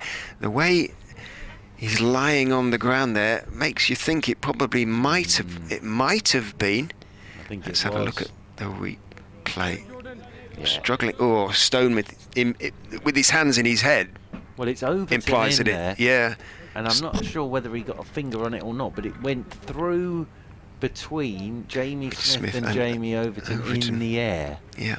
So that was why there were hands on heads. It was low down, but it might have been snaffled, and Overton would have been your man. In goes Clark, bowls, and looking to turn it off the hip, comes off the thigh part of Lewis Hill and trickles, rather than runs quickly down to Verdi, who walks in to meet it. So 1 to the Leicestershire score, but not to Hills, who picked up 4 from that previous ball, which, as I say, we got excited about because it was just a sniff of a chance for Overton. Flung himself to his right, and he's a big, tall man. Couldn't get his hands on it, and it ran away to the deep mid-wicket boundary for 4. So Hill dealing in boundaries. He's hit 5 of them in going to 23, but not without jeopardy.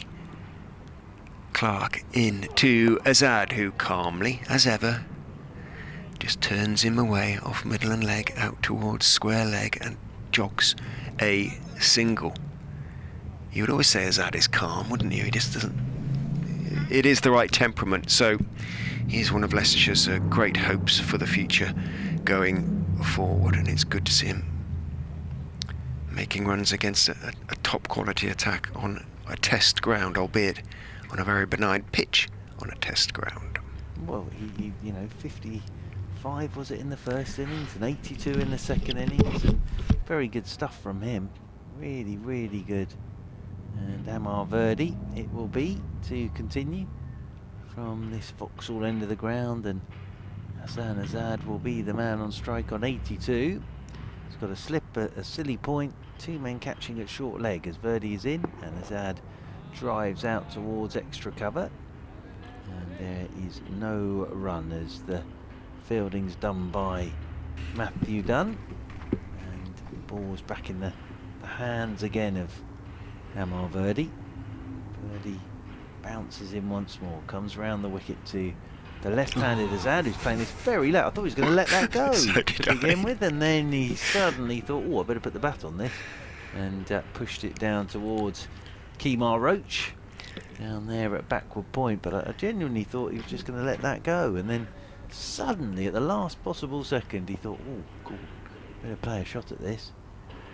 Verdi is in once again to him, and again he's playing this very late, very, very late. He's playing it very well, but playing it very late. Yeah, he does play late, but this is lovely stuff from Verdi as well. Just love the shape of the deliveries, and there's nothing there for him, but he's making the batsman, I mean, even someone as bright and in good form and in nick as Azad is having to think twice or 3 times about some of these deliveries. Verdi in once more, and down the pitch goes Azad and chips this one leg side. Trying to take that out of the equation, wasn't he there? But again, that's a little victory for Verdi. Settles once more. Azad on 82. As Verdi is round the wicket to him. That's very short. That one's gone a bit wrong from Verdi. But fair play to Azad. He's put it to the boundary rope, which is what he needed to do. But tried something there, did Verdi, and it didn't come out quite right. Now the ball's gone over the plastic sheets, through the gate, over a gutter, and into the stand. Yeah, he really did try something different there. I almost don't think he needs to. He bowled so beautifully in the previous 4 balls and asked so many questions. That he's young. Well, 1 for 43 in his 24th over. Last ball of the 24th over from Verdi. He's in now to Azad, and Azad is pushing this one out into the offside. That's the end of the over. 180 for 3 then Leicestershire, creeping along towards, well I say creeping actually since Hills got out there. Hills hit 5 fours in this 23, and Leicestershire now trail by 117 runs. I think whatever happens, and he probably has already last season, but he's going to give you a lot of pleasure watching Verdi this season and going forward. Oh, very much so. And he was a very big part of Surrey winning the the championship in 2018 as well. Yeah, you forget he's been around for a couple of years now. Seeing a couple of pictures of the hill chance. Whoa, it was a chance, about a foot off the ground. Great pictures, courtesy of Mark, on the Surrey stream at the moment. He's showing us replays, and it was fairly travelling, but one of those, if you stick your hand out, sometimes they stick. And Overton flung out his right hand, couldn't get there. Good job for Hill, he timed it as well as he did. How are we doing? 47 overs left to bowl in the innings, 15:22. So another 50 minutes or so until tea. 3 mid-wickets crouching as Dunn is in now. 2 Hill, and that's a reasonably comfortable ball to play off his legs down towards deep backward square. Ollie Pope's out there giving Verdi some company out there. Briefly, he's coming back in now because Azad, the left-hander, is going to be on strike. Well, he's a wonderful fielder, is Ollie Pope. The one thing he's got to just keep a little bit of an eye on, of course, is diving around with that shoulder of his. He's already had a couple of ops on it, his shoulder. Did it first of all, diving and landing on the rope here. Oh, which was pretty painful, obviously, and then again so it went. Right shoulder, is it? It's a good question. No, Yeah, don't worry. I can't remember which shoulder it is, but he's had 2 ops on it. And of course, last year he had to have one after a Test match, didn't he? Where he dived again and injured the shoulder. So just has to be a little bit careful. So Dunn's got 2 short mid-wickets and 2 short covers as in he goes and bowls to Azad. Nice and straight. Azad covers up, walks into his defensive push to mid-on, and there is no run. The parallelogram has been broken up now. There's 2 on either side of the wicket. But there's going to be more changes. Burns' busy mind is ticking over, and he's sending Stoneman back to the deep square boundary, and Burns himself takes Stoneman's place as one of the 2 short mid wickets, and he tells the 2 guys on the offside, Messrs Overton and Clark, maybe? No. In goes Dunn over the wicket, bowls to Azad, who just covers up, and Overton gets across and picks up and just rolls the ball at the stumps at the non-striker's end. Hill watches with interest. He hadn't really left his ground. Yeah, you've got Overton and Pope in there. Pope, of course it is, yeah. Short extras, and then you've got the captain and Jamie Smith in there at short mid-wickets. So they're like wings of a plane, those 2 either side at the moment. No slips, offside or leg side, as Dunn goes in, bowls to Azad, who calmly waits for a delivery on his legs and turns it out to Stoneman, who's at deep square, takes the 1. He's quietly moved on to 87, Hassan Azad. Yeah, it's very good. Started this morning, well, of course, started 17 overs last night. What was he on? 13 this morning when he started. Yeah. And there you are, there's the shout. That was a skipper. Amar Verdi. Oh, was it Verdi? Good on him. Yeah. Good on him. Good old shout down there from wherever he is, down at fine leg, I think. 4 men again in that leg side. The 4 amigos are back. In goes Dunn, bowling to Hill, very far down the leg side. Nice take, one-handed. Low down to his left by Folkes. That was an awkward take because it was almost on the half volley, but he managed to sort of scoop it up cleanly with his left gauntlet. Yep, Amar Verdi really encouraging Matthew Dunn down there at fine leg. One of those periods of play again since the wicket. Lewis Hill's played really well. So Surrey once again just trying to make something happen. Dunn is in, bowls down the leg side again. Folkes this time can't get there. That might be buys actually. No, leg buys. There was a little flick on the thigh pad as it went through, but even Folkes with his wonderful hands wasn't able to get there, and it runs away to the fine leg boundary for 4. 186 for 3. Leicestershire now trail by 111 on first innings. 46 overs or thereabouts remain for them to see out.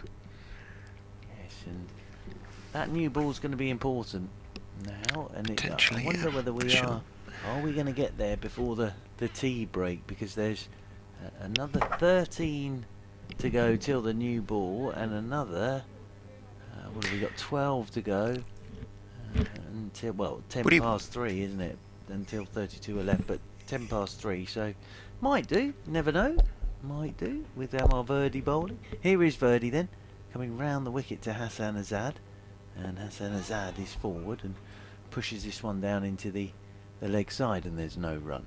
He might not be too exercised about it being available before tea burns, because it gives his fast bowlers just a chance to have a little massage perhaps and get warmed up and say, right, now we go really hard after the interval.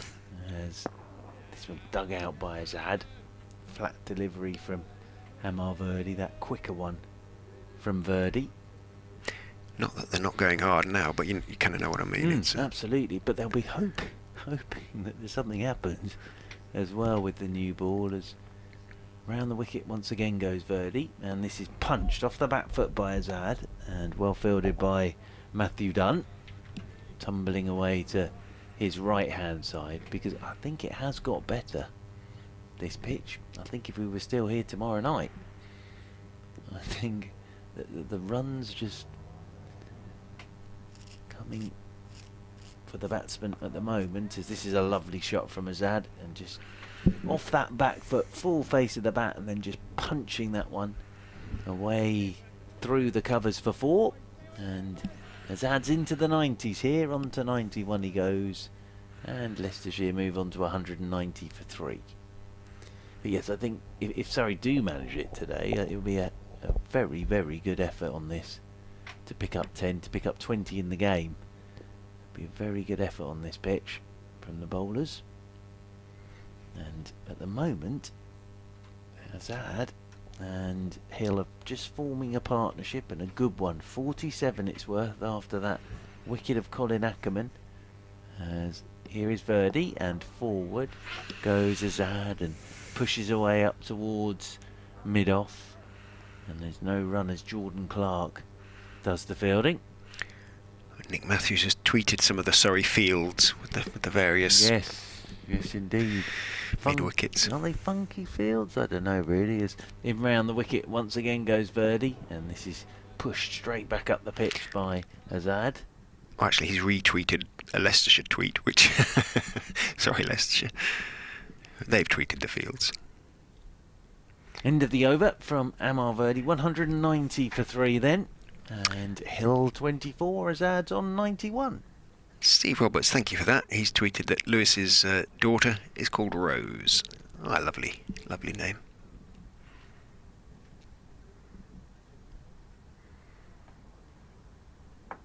Apparently he tweeted it on her arrival. Excellent, excellent, excellent. Done then to continue. Oh, is Amla's going to come into the become one of the amigos, the 4 amigos? Be pleased about that. Dunn is in to Hill, and it is on middle and leg stump, played firmly along the ground towards Amla, but one of his friends nips in front of him and makes the stop. Yes, Mark Stoneman in there as well. So it's Amla, Stoneman, Overton Smith. Okay. Yep. Roach is out at deep backward point.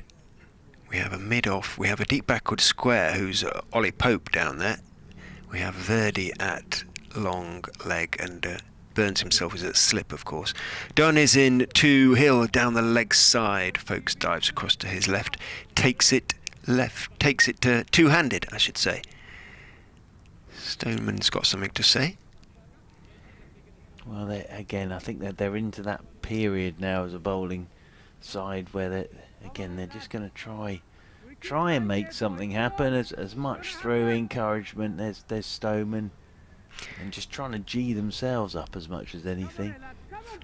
Verdi, listen to him shouting away. It's going to happen, he shouted. Come on, in goes Dunn and bowls, and thick inside part of the bat, but a nice enough drive from Hill. Not sure it was exactly where he was looking to play. It might have been a bit straighter than that, but he's got enough on it for it to run over the boundary at long on for 4. Maybe doing him a disservice there, but it didn't look quite to be as that particular area was looking to hit it. No, he was actually. He did close his hands on it. Apologies, Mr. Hill. You hit it exactly where you intended it.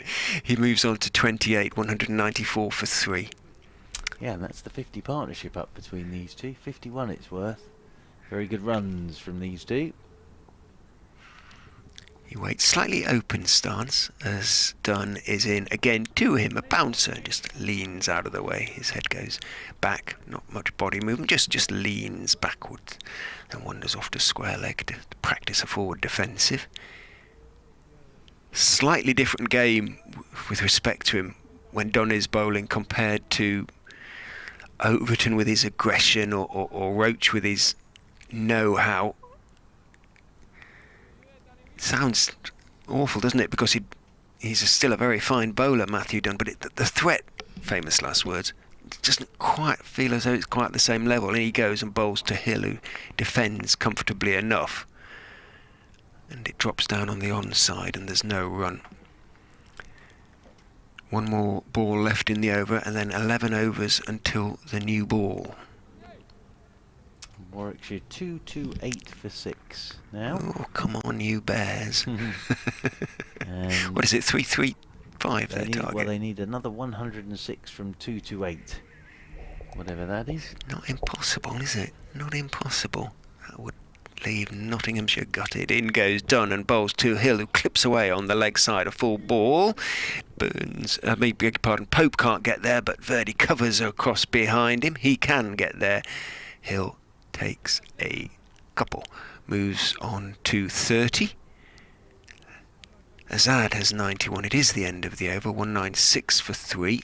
Still trail by 101 runs, Leicestershire, but they are doing their best to take what would be a really hard-earned draw away from the Oval against a side that's going to be there or thereabouts, you feel, at the end of the season. And while Verdi comes wandering up to continue and bowl his 26th over. Verdi 1 for 47 so far for Amar Verdi. And Hassan Azad, who's on 91, will be the man on strike. Slip, silly point. 2 men catching at short leg. As Verdi then. That's a fire engine. Yes, round the wicket he comes to Azad, who's digging this out. Puff of dust where his bat hits the turf. That rolls up towards Hashim Amla. Stood up there at mid-on. Waits again, there's Azad. In round the wicket goes Verdi to him. Azad, he's got himself in a bit of a tangle. Came down the pitch and Verdi saw him. And I think Verdi there was trying to just fire it down the leg side and try and strand him down the leg side. But he managed to get a foot out to it and almost kick it away, did Azad on 91. But yes, he shot out from the stumps there, did Azad. As here is Verdi once again to him, and he's playing this off the back foot. Pushes it down in front of him, rolls in there to silly point. Fielding's done by Stoneman under a helmet now. In there at silly point is Mark Stoneman. Verdi's in once more to Azad, and Azad is forward again, pushing this one back up the pitch, and there's no run. And Verdi walks back towards us. Watch the little flick. There we are. There's the little flick of the right leg from Amar Verdi. Then he's in, and Azad backs away and chops this one out into the offside. And there's Jordan Clark to do the fielding. 196 for 3. Leicestershire.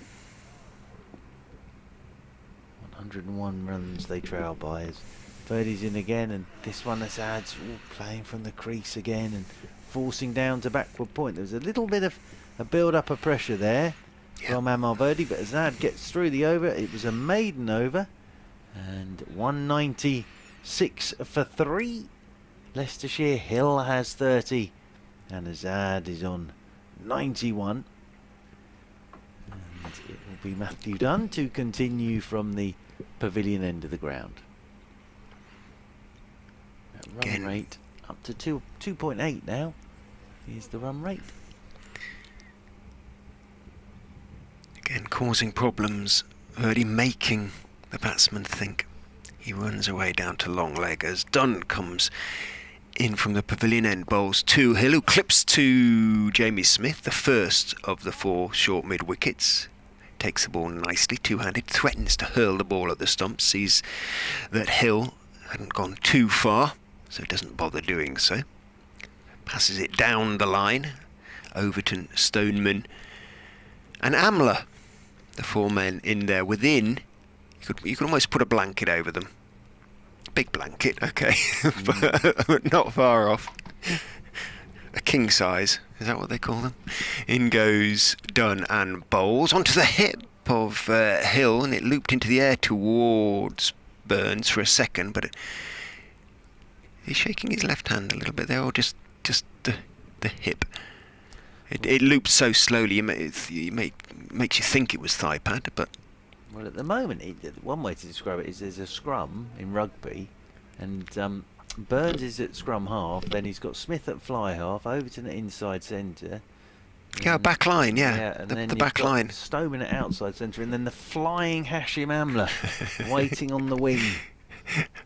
Ollie Pope's at full back. In goes Dunn and plays it to the fly half, who is Jamie Smith. Yep, and then you've got Verdi, the other winger. But yeah, they do look. They look like a backline that are just gonna, in a moment, Stoneman's gonna just wander back and Amler's gonna wander back. But they're just sort of in a formation of fly half, inside centre, outside centre, and winger at the moment. Dunn turns. Just the 2 men then in the field on the offside at the moment. In he comes to Hill and bowls on Midland leg. Played firmly down into the ground and towards Stoneman, the 3rd of the 4 short mid wickets. By Lewis Hill. Verdi's doing some stretching down there of his back. When you lie on your back and then sort of twist your torso one way and t'other, and now he's sort of sitting up and using his knee for a quad stretch. He's worked so hard on his fitness, Amar Verdi. He really has. Done. Very straight run. In he comes and bowls. Not a great bouncer down the leg side and tumbling away to his left, folks, towards his skipper Burns. Takes it cleanly. No run, of course, because Hill just made sure he wasn't in the way. I think sort of with Amar Verdi as well, being away with England has given him that opportunity to do all his training, and yeah, very impressive. Well, he's lost a lot of weight as Amar Verdi, much fitter than he was. Yeah, looks an athlete now. A bit like Azad in a way. He's had to work hard. In goes Dunn and bowls to Hill, full onto leg stump, clipped nicely out to Pope, who hurls the ball back. He sort of waited for it, and then realising it was Azad, who can be slightly dilatory in his running, hurled it in very hard past the stumps. When they do throw hard, these professional cricketers, the ball fairly whistles through the air. That one did into the gloves of folks beside the stumps, but Azad had made his ground. End of the over. Hill keeps the strike with that single. He moves on to 31. Azad 91. 42 potentially left to be bowled, and it is T. It is T. Yep. 20 to 4. Okay, so it is set in stone, but at 20 to 4, not at 10 past 4. Well, the game's still very much in the balance. 3 wickets have been taken, 3 big wickets by Surrey, including one in that session. Leicestershire skipper Colin Ackerman, but home side still have plenty of work to do. They will soon have a new ball to try and force the breakthrough, but Leicestershire fighting hard, mainly through the left-handed opener Hassan Azad, who goes in for tea on 91 not out. Lewis Hill is with him on 31 not out. We'll be back with you, won't we, Churchy, in around about 15 minutes or so it's time. But I'm ready for a cup of tea. We are indeed, and yeah, we'll be back with you. There's the match summary on the Surrey live stream. Back with you in 20 minutes for the final session of this championship game.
Well, a very warm welcome back to the Kia Oval here on BBC Radio London, BBC Radio Leicester and the Surrey live stream. Tea break is over and Leicestershire are 197 for 3. So Surrey have managed 3 wickets today, but just the 1 wicket after lunch. That of the captain, Colin Ackerman, very well caught by Ben Folkes off the bowling of Verdi for 29. And Lewis Hill has 31 and Hassan Azad is 91 not out. Surrey have a new ball due in 9 overs time, and there are 42 overs remaining in the day. Leicestershire trail by 100, so this was always, can Leicestershire bat the day out? And at the moment they're looking pretty good for that, but that new ball will be very, very important. But this pitch, still not a huge amount happening, taking absolutely nothing away from the Leicestershire batsmen. But we said this morning, if you wanted a pitch to try and save a game on, this is the pitch. 197 for 3. Richard Razor alongside, of course, and still hard work for both sides to do, Mr. Ray. But I think if you'd said to Leicestershire 3 down at tea this morning, they'd have said thank you very much indeed. Yeah, they'd have said then that they had a chance, and they have given themselves a chance with hard work and application. Lewis Hill is going to take strike to Verdi, surrounded by close fielders, 4 of them plus wicketkeeper Ben Folkes. The sun has gone behind clouds slightly as Verdi is in. Bowling to Hill, who goes back and plays it firmly off the stumps out towards Hashim Amla, who puts in a nice throw, rather stylish low sideways throw. But Hassan Azad had more than comfortably made his ground. Still extremely pleasant conditions down here in South London, just South London. The Thames only, 150 metres up the road. In goes Verdi and bowls. Azad stretches forward, lots of oohs and ahs. Thick inside part of the bat, drops it back down the pitch. Azad has faced now 204 balls for his 91. He's hit 12 fours. Verdi bowls. Azad forward. Back down the pitch on the onside. Verdi himself hops across and picks up the ball. Round about level with the popping crease. I wonder if Burns will try anything really different, maybe give Stoneman an over or 2 before the new ball arrives. In goes Verdi, goes back Azad and plays it in the air. He sort of stopped on the shot. He got in position to force into the offside. He realised it was coming on a little bit more than perhaps he thought it was going to, and stopped on the shot and was in the air. Verdi again causing problems. In he goes, bowls. Azad goes back and forces to the offside, edges through not far, much more than second slip, and it goes down to the third man boundary for 4. Well, he's living dangerously in this first over after tea. Hassan Azad, he was out there during the tea interval actually practicing a little bit, so must be feeling a little bit tired, but a little bit loose there, perhaps trying to get these runs against the old ball before the new ball arrives. He's got to be there. In goes Verdi and bowls to him. He's hit on the back pad, but it looks to me to be going down the leg side. It trickles down towards leg gully. It's a good shout, as in a concerted shout, but I suspect Verdi might have been suspicious it was probably sneaking down the leg side. End of an eventful over. Leicestershire brought the 200 in it with that streaky fall from Azad, but he's moved also onto 95. He has. The only other one would be, I think he's going to, is Rory Burns, and I think Burns is going to have a bowl here. Now, he either bowls off spin or medium pace, and I'd have thought he'll bowl his medium pace here, right, Rory Burns, just because it's different. He's got to do something. Now, his medium pace, he has opened the bowling for Surrey in a very strange affair where he had to bowl 1 over to get us finished. Okay. But this is going to be Rory Burns just running in and bowling some medium pace with Ben Folkes up to the stumps and close catches either side to Lewis Hill. So he's in now, Rory Burns. Oh, hello, down the leg side it goes. What Lewis Hill does not want here is that bat leg coming out the crease, because those bails are off in a flash by Ben Folkes.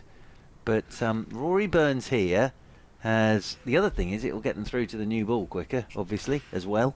But Rory Burns, it's a good move, this, from Rory Burns. He does get it to wobble in the air.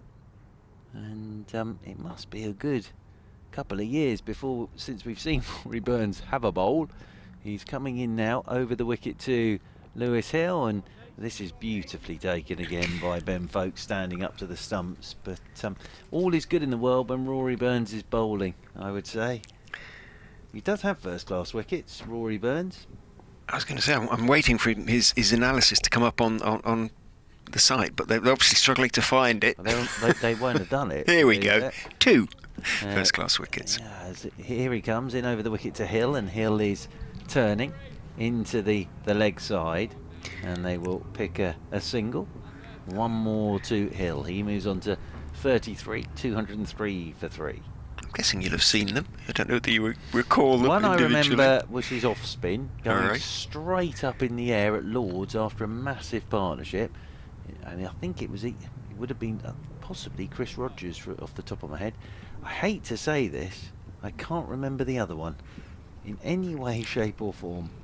As round the wicket he comes to Azad, who's letting this one go outside his off stump, and that's taken again by Ben Folkes, who whips off the bows again for good measure, and then goes and gets them for umpire Pollard. Umpire Pollard better be on his toes here, because Folkes always whips those bails off in a flash, but this time he has done the retrieval work himself. Look at this from Rory Burns. He is bowling sheer pace here with this field. As in he comes again, and Azad is opening the face and letting that one hit the face of the mat, run off down towards third man, and Verdi comes on to strike. Richard, you take over, because he's on 97 here. Now I'm taking nothing away from Rory Burns, but you never know, there might be a long hop for Azad to hit to the boundary here on 97. It's very kind of you. Just the one ball to go in the over. Well, the symmetry of the field has been spoiled. In goes Burns and bowls and defends. And that almost came out of the back of his hand, I think, Rory Burns there. Defends on the off stump, Azad pushing out into the offside. Hopefully somebody will have got a picture of that wonderfully symmetrical field with 3 close fielders on each side of the bat. Burns won't have often bowled to fields like that, I would think, in his first-class career.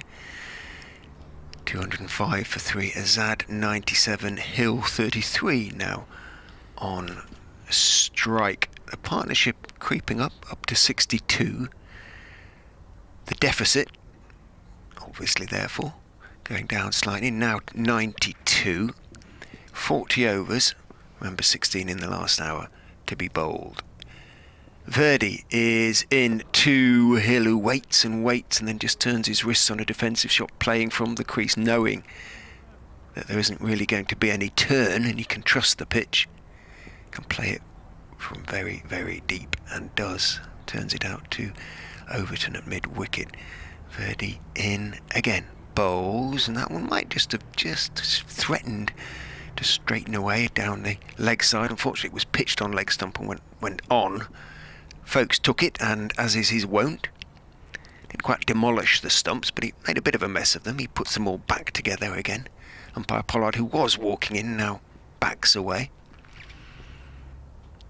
Verdi in, bowls, back goes Hill, turns it into the gap between leg slip and short leg. Oh, and there's a bit of a misfield down there on the long leg boundary by Roach, but he quickly corrects and then hurls the ball in. His stint of work is yet to come. There are 6.5 overs until the new ball. Yeah, and I think the other reason for Burns is to get to that new ball as quick as they can. Really. You might find that he comes out the attack, and whoever it is who's going to take the new ball, one to go, might just bend their back just to get it loose. I'd do something. No, do something different, Rory. You take the new ball, mate. You Well, he's done it before for Surrey. Yes, round the wicket goes Verdi and bowls down the leg side. Is helped on its way. Did he get anything on it? Hassan Azad, if he did, could be his 100. It isn't. It's byes. Didn't get anything on it. Folkes couldn't get there, and away down to the finest of fine leg boundaries for 4 extras to Leicestershire, 210 for 3. This is his 28th over. Amar Verdi might be feeling a little bit in his shoulder. In he goes, bowls to Azad, who goes back and clips away through the leg side. That could be it. It's a long chase for Hashim Amla. It should be the 3 he needs. It might be 4. It is 4. Well batted, Hassan Azad. An outstanding century from Leicestershire's young left-hander. He raises his helmet and his bat to the Leicestershire support staff and to the pavilion where they are housed for this game. Lewis Hill pats him on the back. That has been a superbly hard-working century from Hassan Azad. He made 3 against Gloucestershire a couple of years ago. Well, I think that's his best so far. Outstanding stuff from Hassan Azad. 100 to him. Yes, very good innings from Hassan Azad. Has been in absolute control throughout. Hasn't given a chance from memory. He's just batted beautifully here. He waits as Verdi goes in and bowls to him and defends on the off stump. His 100 came off 212 balls, included 14 fours. End of the over. Leicestershire up to 214 for 3. Hill has 34. Azad has 101. They are 83 behind. Overs are ticking off towards that new ball, but they are also ticking off towards the end of the game. Yep, and 214 for 3, 101 for Azad. Rory Burns into his second over now. 4 men catching at mid-wicket, 2 men at cover, as over the wicket he comes to Lewis Hill, and Hill is punching this one out towards Kemar Roach out there at cover point, and they'll pick up a single. I still think even with a new ball on this pitch, if Surrey managed it from here, it'd be a hell of an effort from someone. It really would. I think Leicestershire have done most of the work now. I think these 2 need to be there for the new ball, but I still think it'll take something quite special from a bowler on here as this is turned leg side by Hassan Azad, and they will pick up another single. 1 more to him. He moves on to 102. 216 for 3. Put it this way, I think Leicestershire would be gutted if they don't get there now. 38.4 to go. But if wickets don't fall with that new ball, it could be a bit earlier than that, I think, as Hill is forward here to Rory Burns and pushed out towards the second of those covers. Rory Burns mixing it up here. I don't think he's swung one yet, to be fair to him, but he's getting it on a line of length. As over the wicket he comes, bustles in, ponytail behind him, short delivery, and that's punched off the back foot. Ponytail is part of him. I don't mean there's just a random ponytail floating behind Rory Burns. It is part of Rory Burns' ponytail at the moment. 216 for 3 as Hill waits again.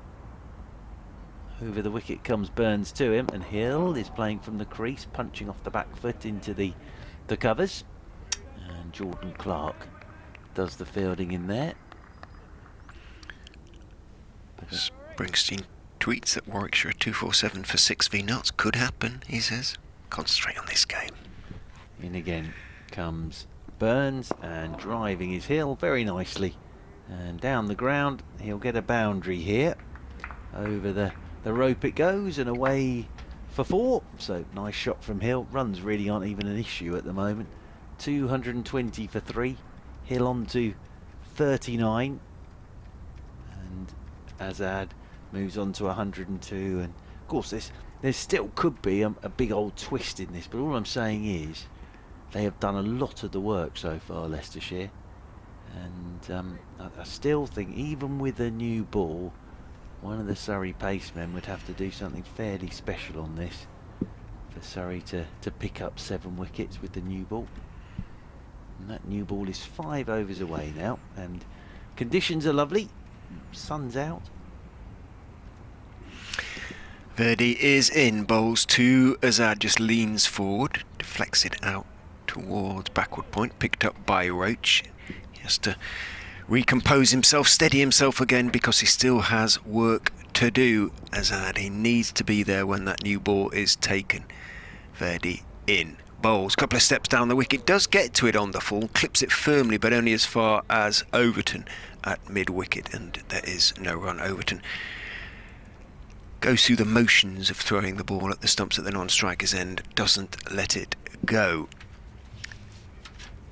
Verdi is in and bowling. Azad forward on middle and leg this time, back to Verdi. Hill goes to umpire Lloyd and says, got something in my eye.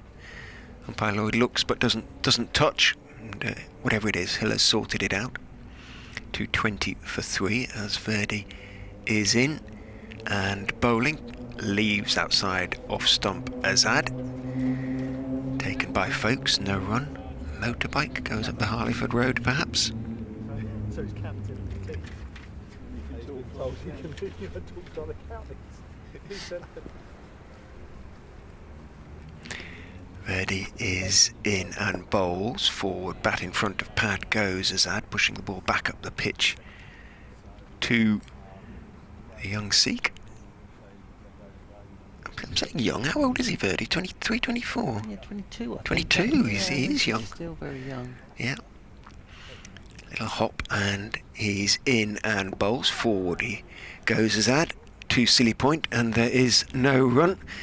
There is something of Verdi about him, isn't there? It isn't just the Patco, it is the sort of loop and the skill and the flight. Lovely to see, anyway. No, he's 220 for 3. very good bowler is Amar Verdi. And even he would have just been hoping for a little bit more today, I think, on this surface. Burns to bowl his 3rd over now.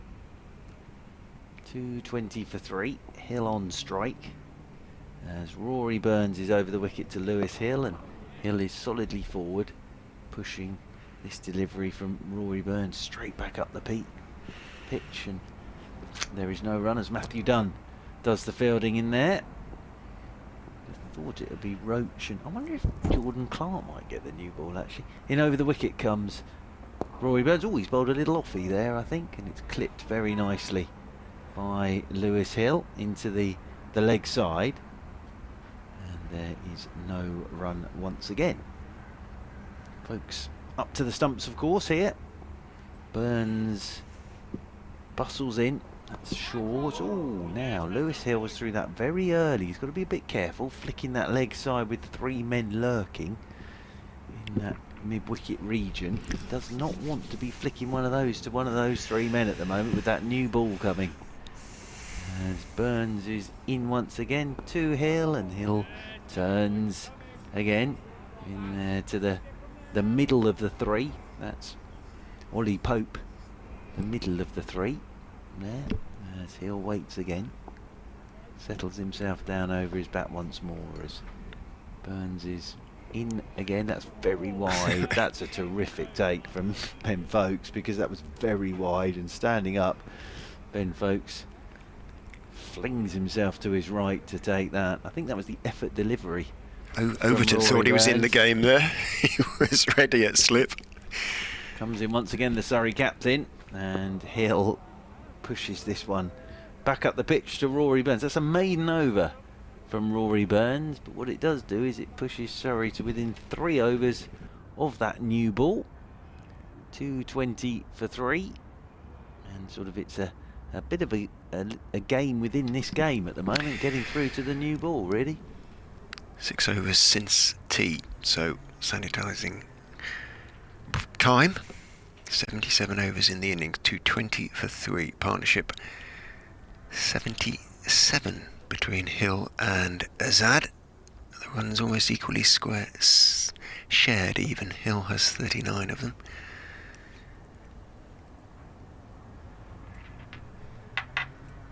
(36) overs potentially to be bowled. What time is it? 20 past 4. So the last hour will start at When does the last hour start? That's another question, well, isn't it it? will have shifted, of course, Yeah. because of all these different timings. Problem is, we haven't really been told what the timings are again. We will get a signal. In goes Verdi and bowls to Azad, who is forward, firmly back down the pitch to Verdi. You see, normally it's 5 o'clock, isn't it? Yeah, But by the time we get to the new ball and get to 5 o'clock, that sort of might not make sense. But again, I think we'll just have to wait to see. Verdi bowls. Back goes Azad, forces out through the offside for 4. Controlled shot, nice shot, beautifully timed out to point, runs away for 4. During the tea interval, and I was doing my update for BBC Radio Leicester, I was listening to the Tigers game, and Chris Edgerton, the commentator, was saying, I'm just going to listen into ref Mike so I can find out what's happening. I thought, why on earth can't we do that? You know, they're not playing what's on the mic, but he said, he's given the decision because of collapsed scrum in that case, and it made everything clear. No reason at all why cricket couldn't do that. Verdi is in over the wicket, no ball, says umpire Lloyd. I can think of one reason: money, because it costs a lot of money to get that technology Does it? in. Yeah, One microphone? Yeah, it would do. To Play be to us? able to get it into live streams and. Oh, we didn't have to use it on the streams. I mean, no, I think it would. in cost goes a bit. Verdi and turned into the leg side by Azad, and he's going to pick up a single bit of ground for Overton to make up. I'm pretty sure the reason Chris can hear that is because it's a TV game. They wouldn't have that there if it wasn't a TV game. So ref Mike, I'm pretty sure in rugby, if it's not on the telly, I don't think ref Mike's on every game on the radio. So I think you'd have to put that structure in place and that cost in place for county cricket. Verdi is in, tossing one up to Hill, who waits for it and then clips it away down towards deep mid wicket. He's going to take a comfortable single, moves on to 42-8 Suppose you for could 3. put a very long lapel mic on them. Well, couldn't you, up okay there? then, a cheap version, because they have a walkie-talkie to the scorers. Round the wicket goes Verdi, forward goes Azad, defending into the offside, and there's no. All I'm thinking is that even if there was a commitment not to, obviously there would be a commitment not to broadcast it, but the information would come through. We'd find out why the ball was changed, or you know, why that decision was or wasn't. In goes Verdi and bowls, turned off his legs by Azad, bounces off the shin pads of Smith at short leg, back onto the pitch, and again there is no run. It'd be good, but they don't even do that in international cricket. So you know, there's no umpire mic in international cricket. You can't in an international game you don't have the umpire telling you why they didn't give a decision or any of that, do you? So I think again it's technology and the other thing I think it's something for cricket to think about, because rugby, it works brilliantly, despite the language that goes on. But you know, hey, that's one of those things. I think with decisions and things, you know, they're made on the field, and but I agree with you with sort of when overs are. But there's a pretty simple way round that. As here is Rory Burns, and over the wicket he comes, and this one's tucked away into the leg side, goes out there towards deep backward square, and they'll pick up one more, 229 for 3. And that's just sort of letting everybody know what at the start of play what time everything is, and if anything has shifted, what's that's going to be. As Burns is in, round the wicket once again, and forward goes Azad. He pushes this one out towards backward point, and there's no run. I just think it's something that cricket could do to make the spectacle more understandable. I don't know. I bet it'll be in the 100. I bet they'll all be mic'd up in that. As here is Rory Burns, and this is drilled straight back up the pitch by Azad. Small Mammal on Twitter. Perhaps the umpires could be trained to do more signals to provide extra information. Well, I think just on sort of playing conditions and hours of play and number of overs and all that's pretty straightforward, isn't it? But with sort of explaining decisions, as forward goes Azad, and this one's pushed away out towards short extra cover. There's no run. Again, that would be something that has never happened before in cricket, and I kind of feel it has to come. Oh, I think it will do because of the way that sport is going now. It's access all areas virtually. Here is Burns, and this is nicely driven by Azad. Oh, he's timed that beautifully, and off goes Verdi to do the retrieval work, and they'll pick up 2 more as the throw comes in over the top of the stumps. 1 bounce, and Azad moves on to 109, 231 for 3. And there might be things they don't want everybody to know as well. There is all of that stuff that goes on out in the middle as well. It's an all-seeing eye these days, isn't it? As Burns is into Azad, and Azad is forward and pushing this one back up the pitch. But yet, from a purely sort of technological point of view, it's not being done already. And I think probably with the rugby, as I say, obviously all the Six Nations games, you can hear what the refs are saying and all that good stuff, and it's great, absolutely terrific to be able to hear it. But as I say, those are all televised games. So I think from a technology point of view, it's the games that are being televised. You tend to find that that's where the refs are all mic'd up. Yeah, no, Springsteen on Twitter pointed out Tigers v Bath is televised, so as you say, purely because of that. But it's just such an excellent addition that well, I'd like to see it. So it doesn't have to be broadcast, and probably wouldn't be I'm sure for a while, but you'd get some information. We're gonna get an over from Mr. Stoneman. Excellent. I've seen him take wickets for Durham. So there's the beard that's feared. It's been trimmed up now, I think. That was from the press day, I think. That's when it was at its most magnificent, that beard. I think it's been trimmed now. In he goes, Mark Stoneman, and bowls. Back goes Hill, forcing through the offside. Close to Stoneman, who dives away to his left and slows the ball as it goes out to Hashim Amla. And there's no run. Stoneman in again, bowls, back goes Hill, cutting away towards backward point. It's a bit of a chase for Overton. That's going to warm him up for the new ball, if he gets it. I suspect he will. He gets there at deep third man, gets his throwaway on the bounce to Folkes.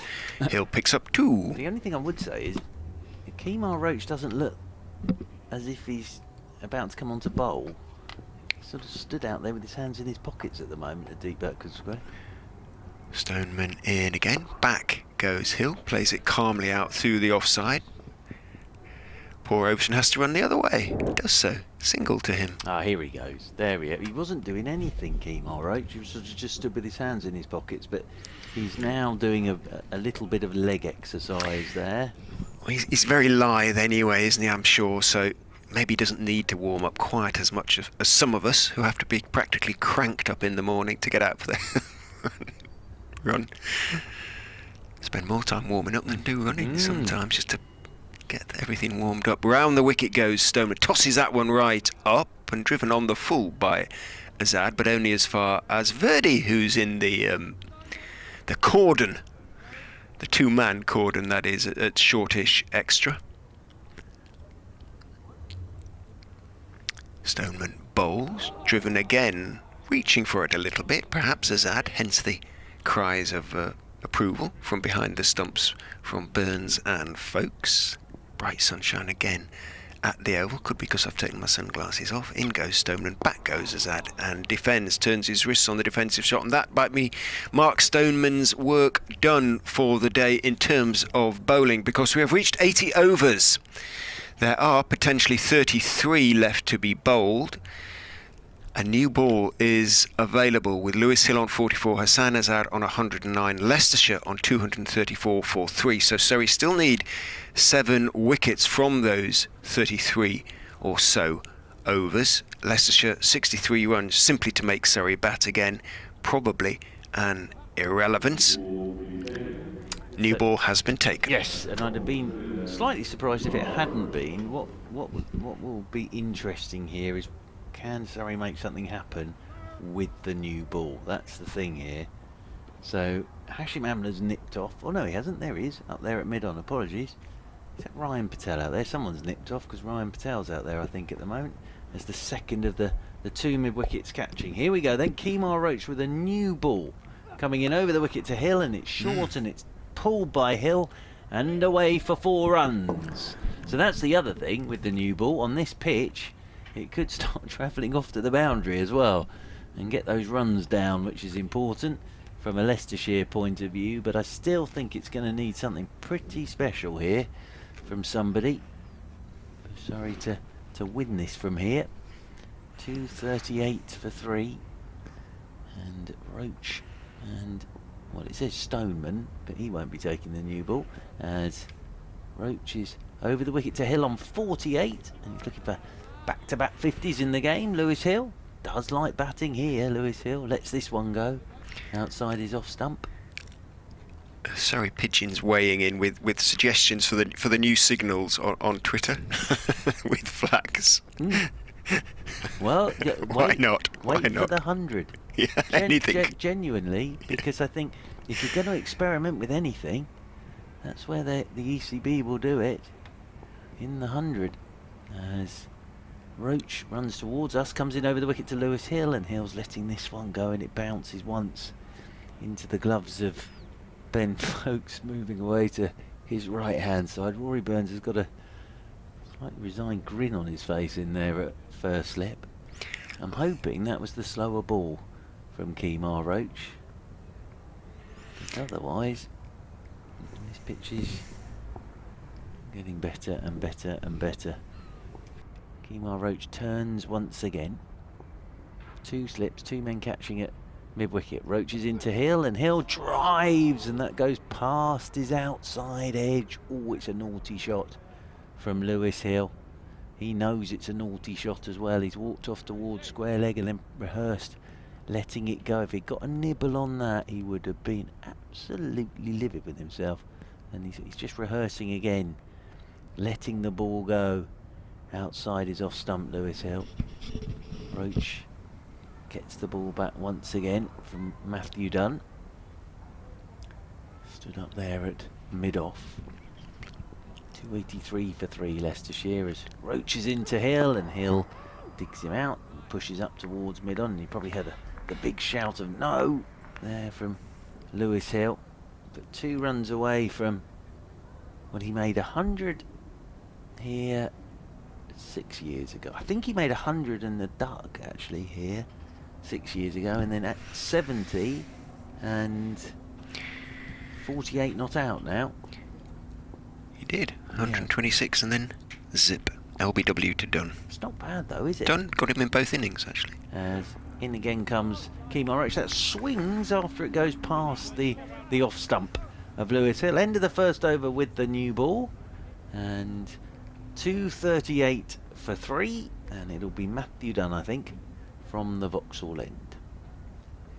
So yeah, that's not bad, is it? So 4 innings, 100, 0, 70, 48 not out, and a chance for another 50 for Lewis Hill. So he averages quite a lot here, Lewis Hill. Well, it is going to be Matthew Dunn who shares the new ball with Kemar Roach. He's going to bowl from the Vauxhall end.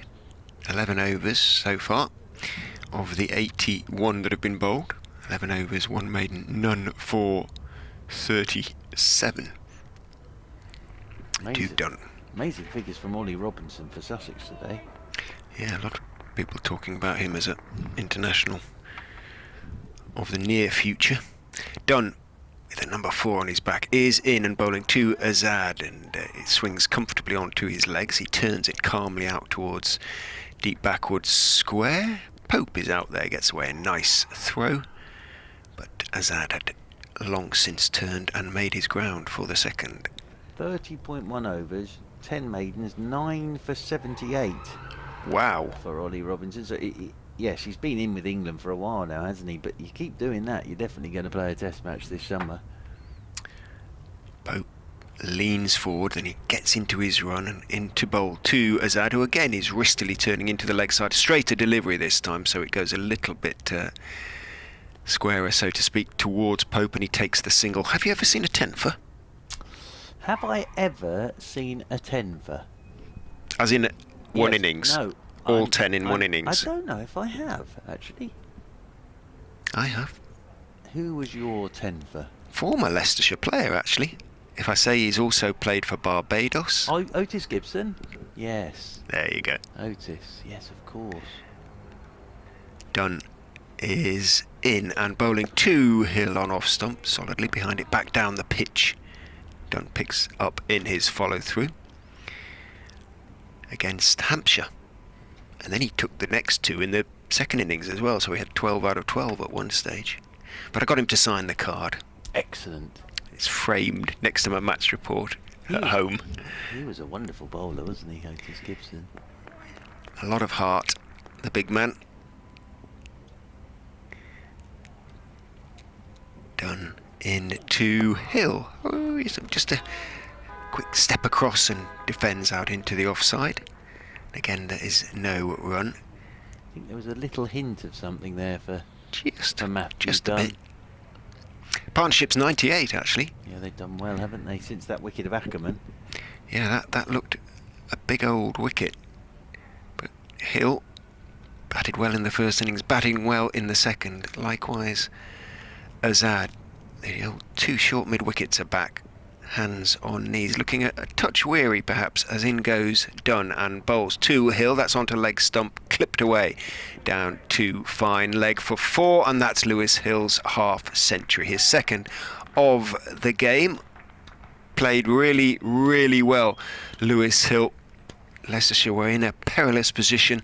They still are to an extent, but he's made a really, really big difference, given Hassan Azad outstanding support. He's moved on to 52 not out. He's faced just 77 balls, so it's been at a good pace. He's hit 9 fours, and the partnership is over 100. Dunn is in to him again on off stump, and Hill, making a little statement, just leans forward and defends it out into the offside. End of the over, 245 for 3. Hill 52, Azad 112 in the partnership. As I say, up to 100 now. Yeah, I wonder if these 2 are still there at 5 o'clock.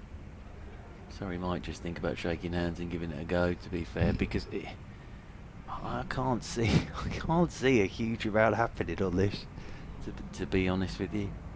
And they've given it everything. I'm genuinely racking my brains to think what else they could have done, really.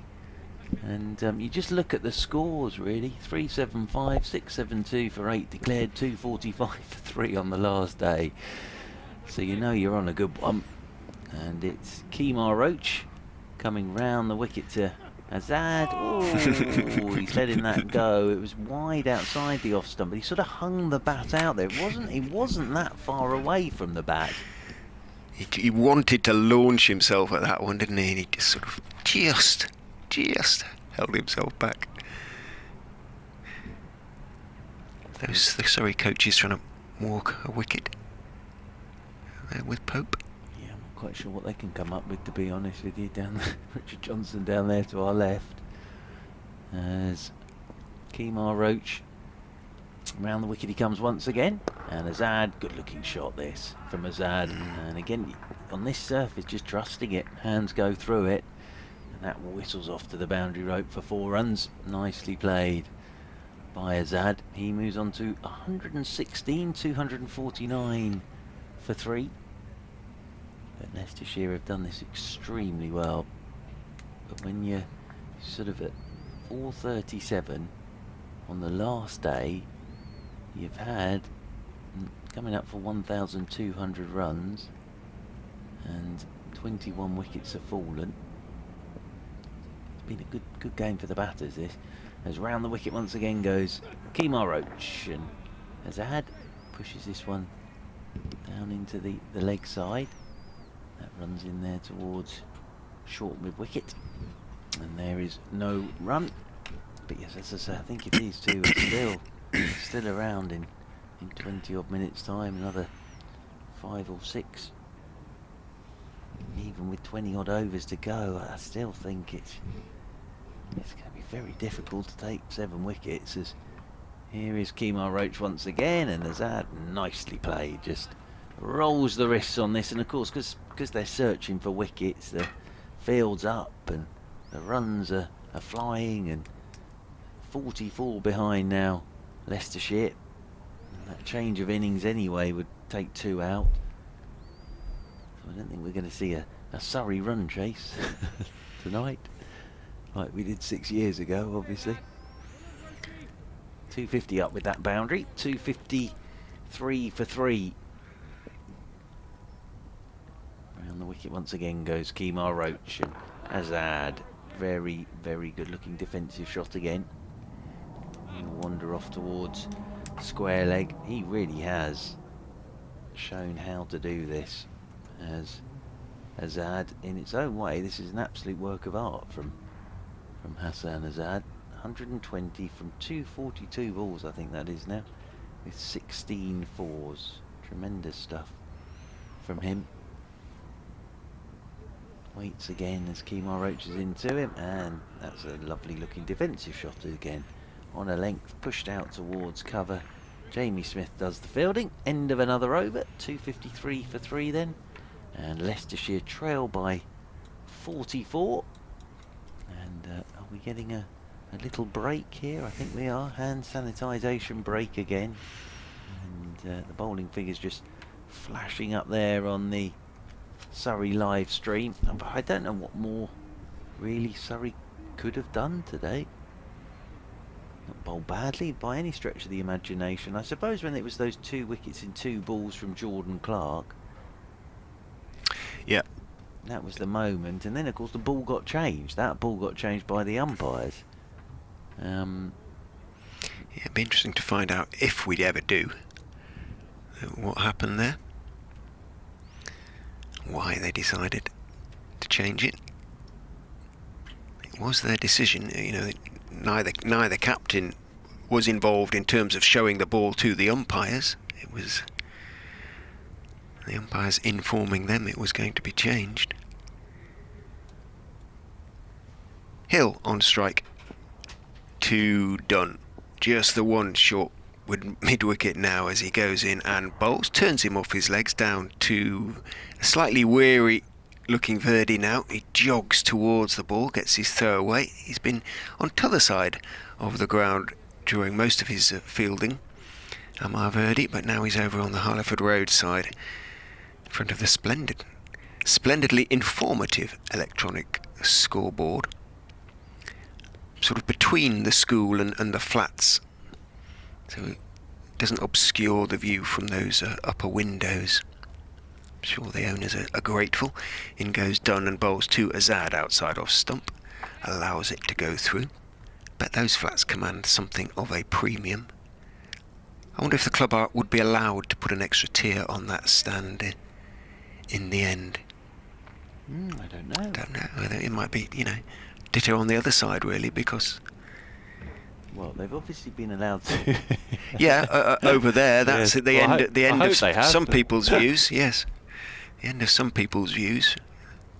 One oval terrace. In goes Dunn and bowls to Azad, who is fending and edging through 4th slip stroke gully for 4. Well bowled, Dunn, who has his hands on his hips. He got a bit out of that new ball, and for a second, well, he might have thought he'd made the breakthrough. Azad.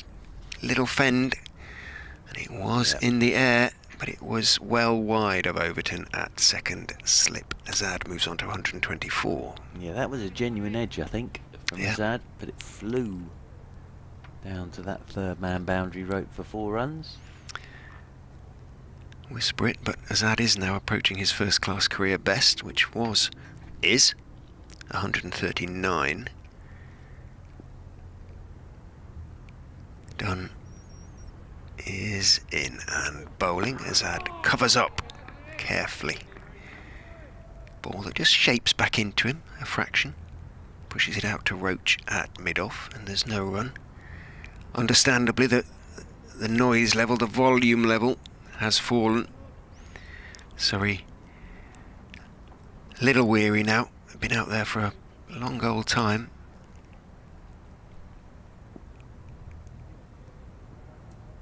Azad waits as Dunn is in and bowling outside off stump. Good line, but just too wide to make Azad play, and he doesn't. Lets it go through.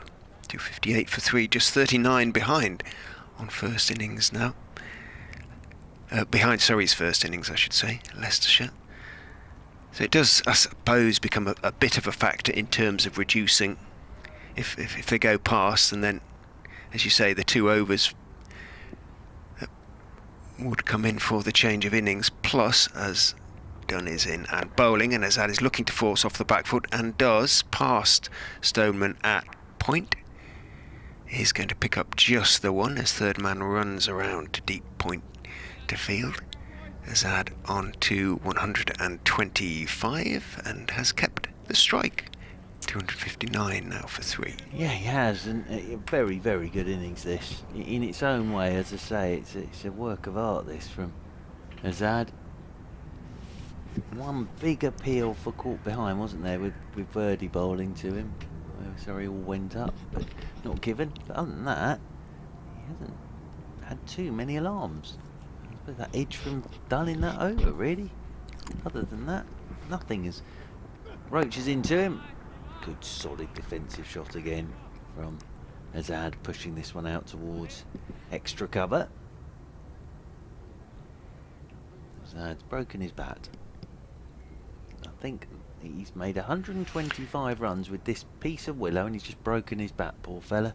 I bet he keeps it. Oh, without a doubt. That will have some running repairs before the game on Thursday to try and get that one back. But I think now he's going to get it changed. I wonder if just a little bit out the bottom, perhaps, or just a little crack as a come out, and it sensibly get that bat off and get another one on. I'll ask him. Can I have it? Yes. Yeah. We'll get it signed and we'll get it auctioned for charity.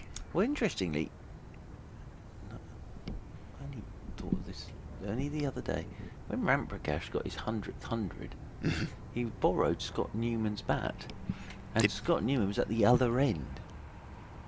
Did he have to give it back? Well, I think Newman got hold of it and got Ramprakash to sign it for him. Right. So there you go. So yeah, but it wasn't actually Mark Ramprakash's bat. He got 100 hundreds with it. It was Scott Newman's, and ironically, when Ramprakash went to the 100, Scott Newman was at the other end with him. So now, as that, of course, in club cricket sometimes you can find that if you break your bat, you just borrow the bloke at the other end, don't you? 259 for 3 is round the wicket comes Roach, and Azad with his new bat. Normal service is resumed. He just tucks this one off his hip down towards Jordan Clark at long leg. They'll take a single. That'll be one more to the total. 260 for 3. And Hill comes back onto stride, gone 53. Very much a coach's look down there, isn't it? Richard Johnson and Tom Smith walking around together, almost identical. Yes. In appearance, in the clothes, everything. Over the wicket again is Roach, and Hill forward, and soft hands, slow one I think from Kemar Roach, and Hill will take another single. 261 for 3. Both got sort of quilted hoodies on, tracksuit bottoms with narrow legs, black trainers. Not a great deal on top. Two very fine bowlers in their own right, those two. Of course, Richard Johnson. He has a 10 foot, hasn't he? Didn't he? He had a 10 foot, yeah, absolutely. 6 for on debut for England, I think. As forward goes the left-handed Azad and pushes this one out towards extra cover. In fact, Johnson was the last 10 foot before Otis Gibson. He's down there Have there been any since? I don't know. In county cricket. I don't think there have. Been a 9 for them now. Yes, well, and Ollie Robinson, very good from him. Of course, there are 2 Ollie Robinsons in county cricket, aren't there? There's round the wicket once again comes Kemar Roach, and that's hitting the thigh guard of Azad. And he got across his stumps, and leg by is going to be the signal. And that'll be one more to the total, 262 for 3. Of course, there's Ollie Robinson at Kent as well, who's the keeper batsman. But this is Ollie Robinson, the bowler at Sussex. Big strapping, fair-haired individual. Well, he's certainly, again, nudging the selectors. Ollie Robinson, they want to have a look at him, I'm sure, pretty soon. As Kemar Roach is into Lewis Hill, and Hill pushes off the back foot into the offside. Again, you probably heard the cry of no there from Lewis Hill, and there is no run. End of the over, 262 for 3. So even with the new ball, as I say, not a lot is happening out there at the moment. Hill has 54, Azad has 126. The partnership is worth 119. Umpire Pollard is saying something to Rory Burns and Jamie Overton.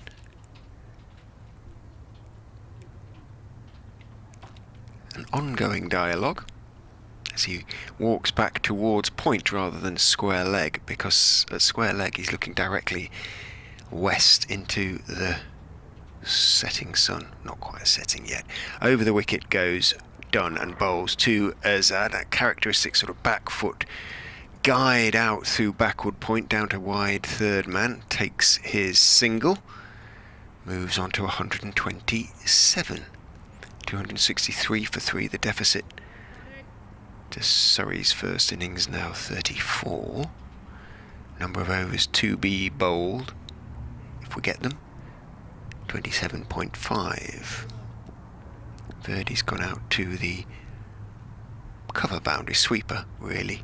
I beg your pardon, square leg boundary, because of course it's the right-handed. Hill on strike. In goes Dunn, outside off stump. Hill up on his toes, forcing into the offside. Can't get it past the man at short extra, who was down on one knee and struggling to get back up. It's Jamie Smith, who'll be tired actually, because he batted superbly for a long part of yesterday. Outstanding first championship century for Surrey. He will remember this game very fondly. Wonderful partnership with Ollie Pope. Dunn is in, bowling onto the legs of Hill and full and clipped away towards deep mid-wicket. Can Verdi get there? He might have done an hour ago. Not this time. He was not quite running through sand. He was doing his best, and he rather sort of dived over the path of the ball, fell over the path of the ball in the end. He's bowled 30 overs, and even a spinner feels that. Hill picks up 4, moves on to 58, 267 for 3. Yeah, he did his best to get there, didn't he? He did. Verdi, but just beat him with the dive. I think had that been 12 o'clock this morning, midday, he'd have got to that. As I was saying, I reckoned about an hour ago he might have got there, but not this time. In goes Dunn and bowls a bouncer, but again, it's a really loopy effort down the leg side. Nothing in the pitch, and Folkes falls to his left and takes it on the second bounce. Yeah, that's again, really did bang that in, did Matthew Dunn, and it's bounced a good couple of foot in front of Ben Folkes away to his left-hand side. Dunn looks up to us in the JM Finn stand, and White pushes his hair back from his brow, turns and runs in and bowls to Hill, who drives it back past him. Beautiful off drive for 4. Amler gives up the chase early. Bounced back past Dunn's right hand. Hill picks up 4, moves on to 62, playing some nice shots.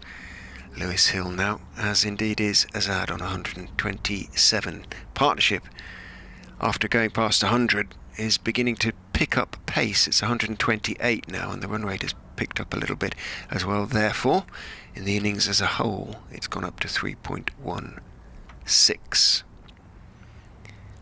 Dunn in, bowls. Hill again on drives. This time Roach athletically gets across and makes a very good stop. And only Ben Folkes applauds there. Roachy, he says, well done. Yeah, Deserves a bit more of that. I thought that was really good stop. I'd have been proud of that. I think the sort of inevitable at the moment, inevitability of all of this. I think they'll have one last throw of the dice here with Amar Verdi with the new ball. And I always thought, as I was saying, it would need something unbelievable, even with the new ball. But 10 wickets Surrey needed today, starting today. But this pitch has just got better, I think. And absolute credit to Leicestershire for the way they've done this, and Azad in particular.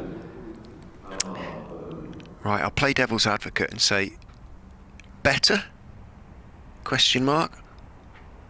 Or is it dying a bit? Do you know what I mean? As in, is it better for cricket that it should be as flat as this, or does it? Oh no, you want something. You know, yeah. you're just taking the new ball and you bang one in if you're madly done, and it bounces 1.5 foot in front of your keeper.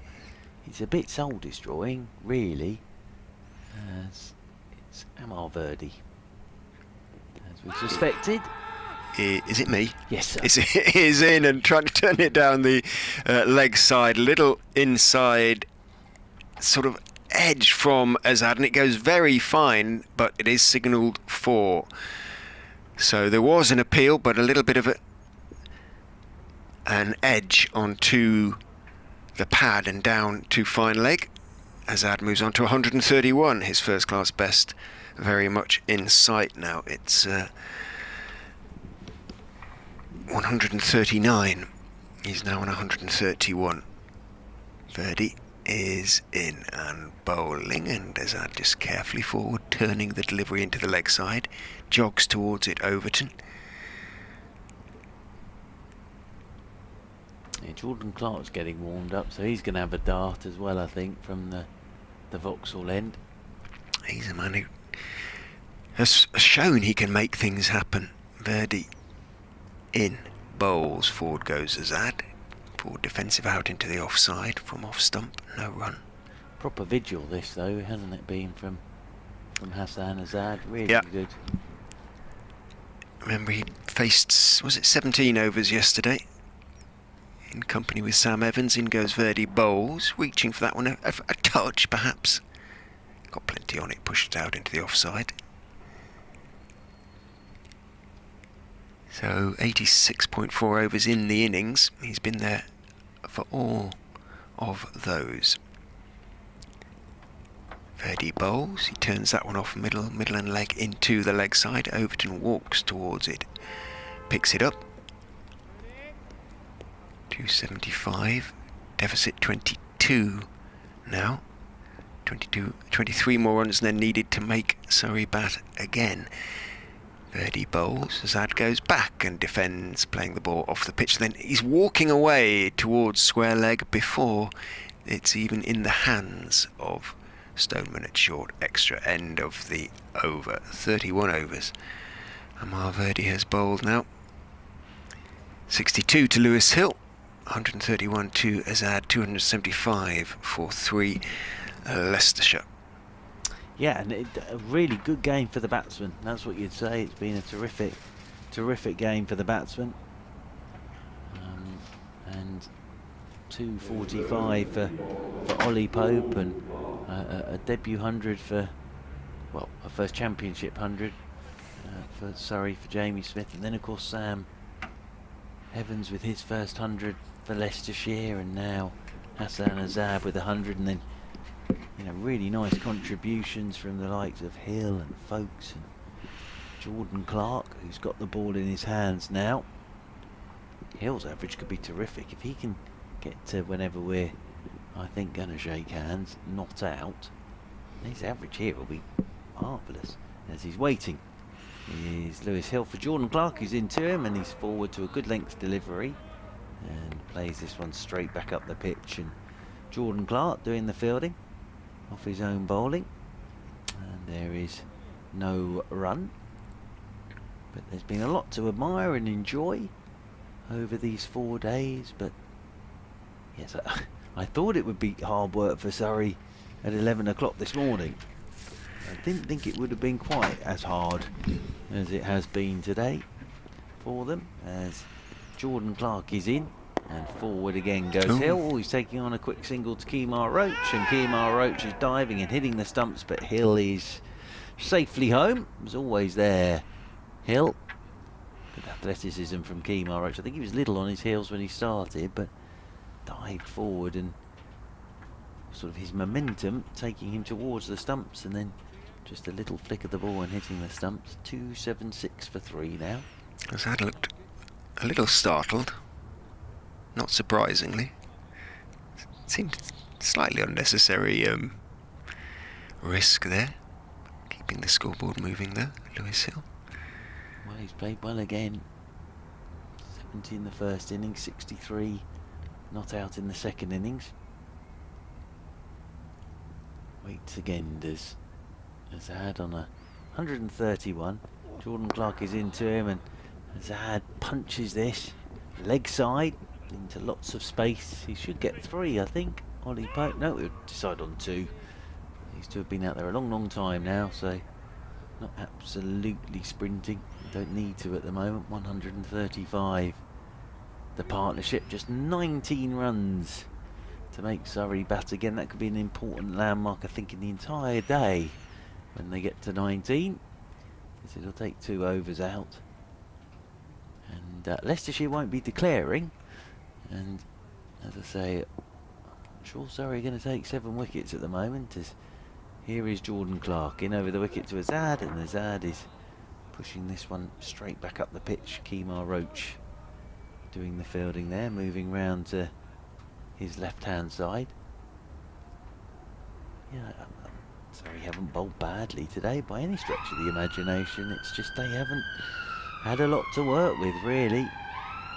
There's a siren, sound of South London, going up the Harleford Road as sun out as Jordan Clark is in, and Azad across his stumps and turns this one leg side. There's Ollie Pope coming round to do the fielding to the bowler's end. Oh, what a throw from Ollie Pope. He's hit the stumps at the bowler's end just with a little flick out there from deep mid-wicket. It's almost run away for 4 overthrows because that took everybody by surprise, but Ollie Pope just flicked it wristily and it's hit the stumps at the bowler's end, but Hill was safely home, but then it almost ricocheted away for 4 overthrows, which would have been unfortunate. Would have got us a bit closer to those 17 runs that Leicestershire now trail by. 280 for 3 as we hit 5 o'clock here on this last day. Jordan Clark is coming in over the wicket to Azad on 135, and Azad heard the cry, yep, as he just turns this again out towards deep backward square. They'll take the single, 1 more to the total. 281 for 3. Hill 63, Azad 136, and it'll be Verdi to continue down there from the pavilion end. 16 overs for Roach, none for 59, 14, none for 59 for Dunn, 31, 1 for 69 for Verdi, 11, none for 28 for Overton, 11, 2 for 37 for Clark. Stoneman and Burns, the other 2 bowlers used. Verdi, who's been admirable really, goes in around the wicket to Azad, floats one down. Azad just waits and plays it gently down into the on side, picked up by Overton. Shadows of the floodlights on Rory Burns and Jamie Smith behind Ben Folkes as in goes Verdi to Azad, turned down towards fine leg. Smith has to put in the run, encumbered as he is with pads underneath his whites and helmet atop his head. Runs back, manages to keep it to 2. Azad on to 138, just 1 short of his first class career best now.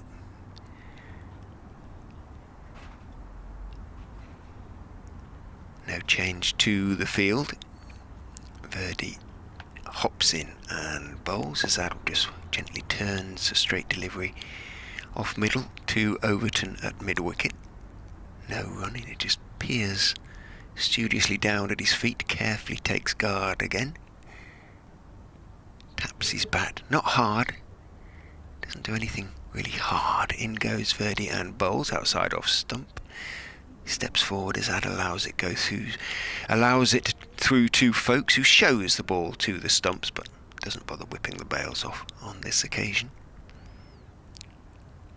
Very quiet out there now, really quiet as in goes Verdi bowls and driven into the offside. Is there a run there? Yes, there is, after a momentary hesitation because Roach was diving towards the ball, couldn't quite get there, slowed it down. Pope completed the fielding and Azad picks up 1 and has now matched his first class career best. Hasn't quite quite past it. He has to watch now.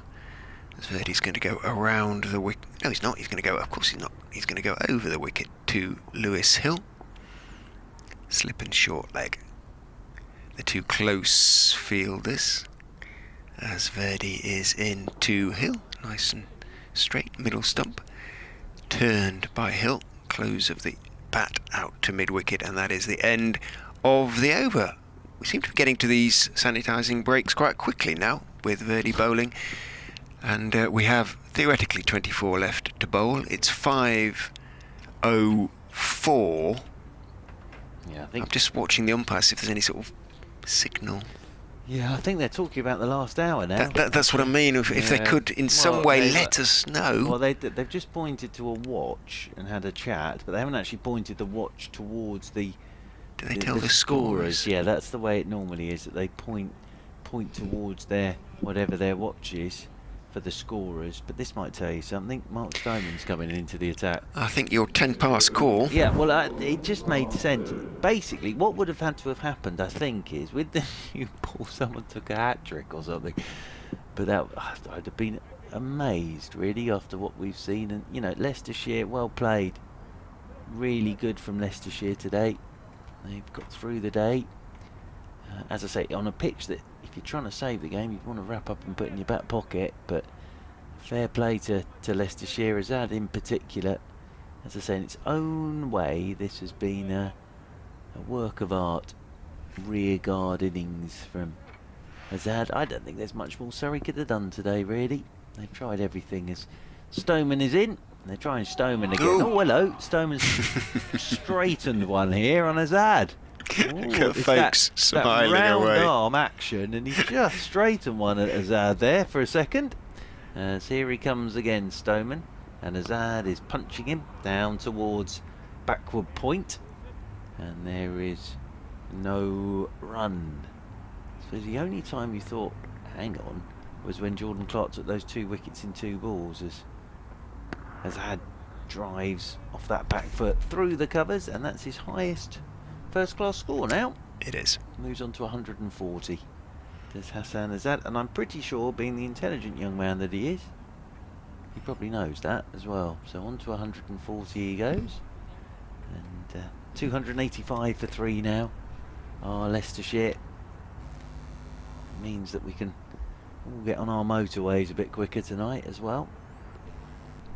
A few long drives ahead for coaches and commentators and reporters and players, as this is turned leg side by Hill out towards deep backward square, and they'll take one more. Hill moves on to 64, 286 for 3. Azad back onto strike on 140. Stoneman is into him, and this is punched off the back foot by Azad, and Jamie Overton gets round to his left hand side to do the fielding. Waits again, does Azad, and short and punched away through extra cover out towards Matthew Dunn, who's done the fielding, and the throw comes in. End of the over, 287 for 3, so we're into the final knockings of all of this at the moment. And Hill 64, Azad 141. I'm trying to think if I ever hit a shot when the ball sounded like that off the bat. You know, that really lovely crisp rifle. Probably not. I think the ones that you know you've timed it is where you don't even feel it. You don't even feel it hit the bat, and it absolutely whistles off to the boundary rope. So Verdi from the pavilion end. It's 7 minutes past 5. This might just be the last over. In he goes, bowls to Azad, who is carefully forward, pushing it out into the offside, picked up by Stoneman, and there's no run. A rare aeroplane goes overhead, very rare, as Verdi is in, gives it a bit of a rip outside off stump, but unfortunately for him it's a little bit too wide, and Azad just steps back and watches it through into the gloves of folks.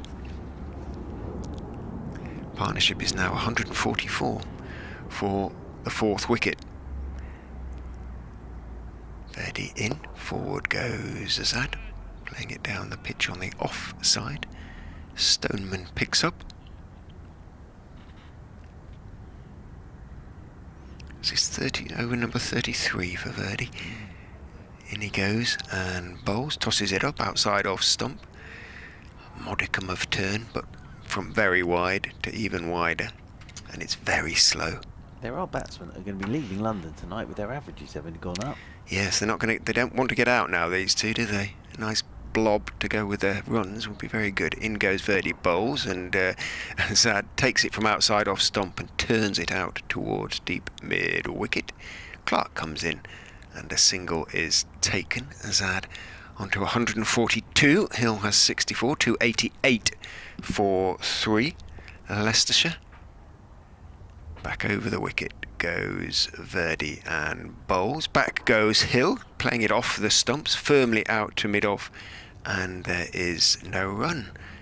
We are going to continue, and I have an update to do. Absolutely. Richard Ray will nip the next door to give an update to BBC Radio Leicester listeners that Leicestershire are almost there now.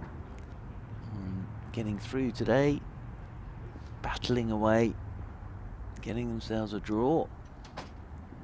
Very fine effort this from Leicestershire. Stoneman's third over, none for 6 so far, as he will come round the wicket to Hassan Azad, and Azad is punching him away again off the back foot out towards Matthew Dunn, who's sweeping out there on the cover boundary rope. One more to the total. One more to Hassan Azad. Mark Stoneman comes over the wicket, and Hill covers up, pushes this one straight back up the pitch. Stoneman doing the fielding off his own bowling. Starts spinning the ball in his fingers once again does Stoneman, then comes over the wicket to Hill, who's short arm jabbing this really out towards Matthew Dunn, who underarms the ball up to Jamie Overton, and then the left-handed Azad comes back onto strike on 143. As Stoneman's in, that's very short, and this should be 4. Will it be 4? Matthew Dunn does very well, gets round quickly, does Matthew Dunn. Very athletic stuff that from Matthew Dunn, getting round quickly and picking up to his left and then getting the throw away. 291 for 3. Stoneman is in again, and this one is forced off the back foot by Lewis Hill, and off goes Ollie Pope in hot pursuit, but that's going to beat him over the boundary rope and away for 4. So trailing by just the 2 runs now are Leicestershire, with a ball of this over to go, and the 150 partnership comes up between Azad and Hill. Hill 69, Azad 144. Hill waits once more. Stoneman is into him, and Hill turns this one leg side. They thought about a single, but there was never one there, as the throw comes in from Jamie Overton over the top of the stumps, and they pick up no run. 295 for 3. I think Rory Burns is asking the question here. Can we all shake hands? I think this could be it. Yes, this is it. So that is a shake of hands, and the match is drawn at 5:15, with Leicestershire having done a terrific job today. 295 for 3 they'll finish, with Azad on 144 not out, and Lewis Hill on 69 not out. I don't know what more Surrey could have done really. They've tried everything today, but they've come across a pitch that just got better to bat on really, but huge amount to take out the game for both sides, and batsmen really, of course, and Sam Evans with his first 100, as I was saying, in the championship for Leicestershire, and a first championship 100 for Jamie Smith, and then Azad's 100 today, and the double 100 from Ollie Pope. It's been a very good game for the batsmen. Hard work for the bowlers, mind. Hard work for the bowlers, but Leicestershire will be very, very happy with that, to have got through and got the draw and got through today. Knew they had to bat all day today, Leicestershire, and they have done that. And very well done to them for getting to this point, and Surrey shaking hands and saying enough's enough, even with a new ball, enough's enough. So all the players are there, fist pumping away, as is the way of doing it these days. And well, thank you for your company as well here on BBC Radio London and BBC Radio Leicester, and on the Surrey live stream, of course. It's been a great honour as always to bring you coverage of this game for Leicestershire. They head home now and open up on Thursday against Somerset, so good luck to Leicestershire in that one against Somerset. For Surrey, it's the London derby. They head to Lords on Thursday to take on Middlesex, and of course there'll be full coverage of both those games on the BBC for you. Richard will be with Anthony Gibson, I'll be with Kevin Hand. But the news here from the Kia Oval this evening on this fourth and final day is Leicestershire have batted all day to get to 295 for 3. The match is drawn. From myself, Mark Church, from Richard Ray, who's next door giving his update at the moment, who's been an absolute star as always. Absolutely lovely to have 4 days with Richard. But from us all tonight on BBC Radio London, BBC Radio Leicester and the Surrey live stream, until Thursday, my friends, it's a very good night to one and all.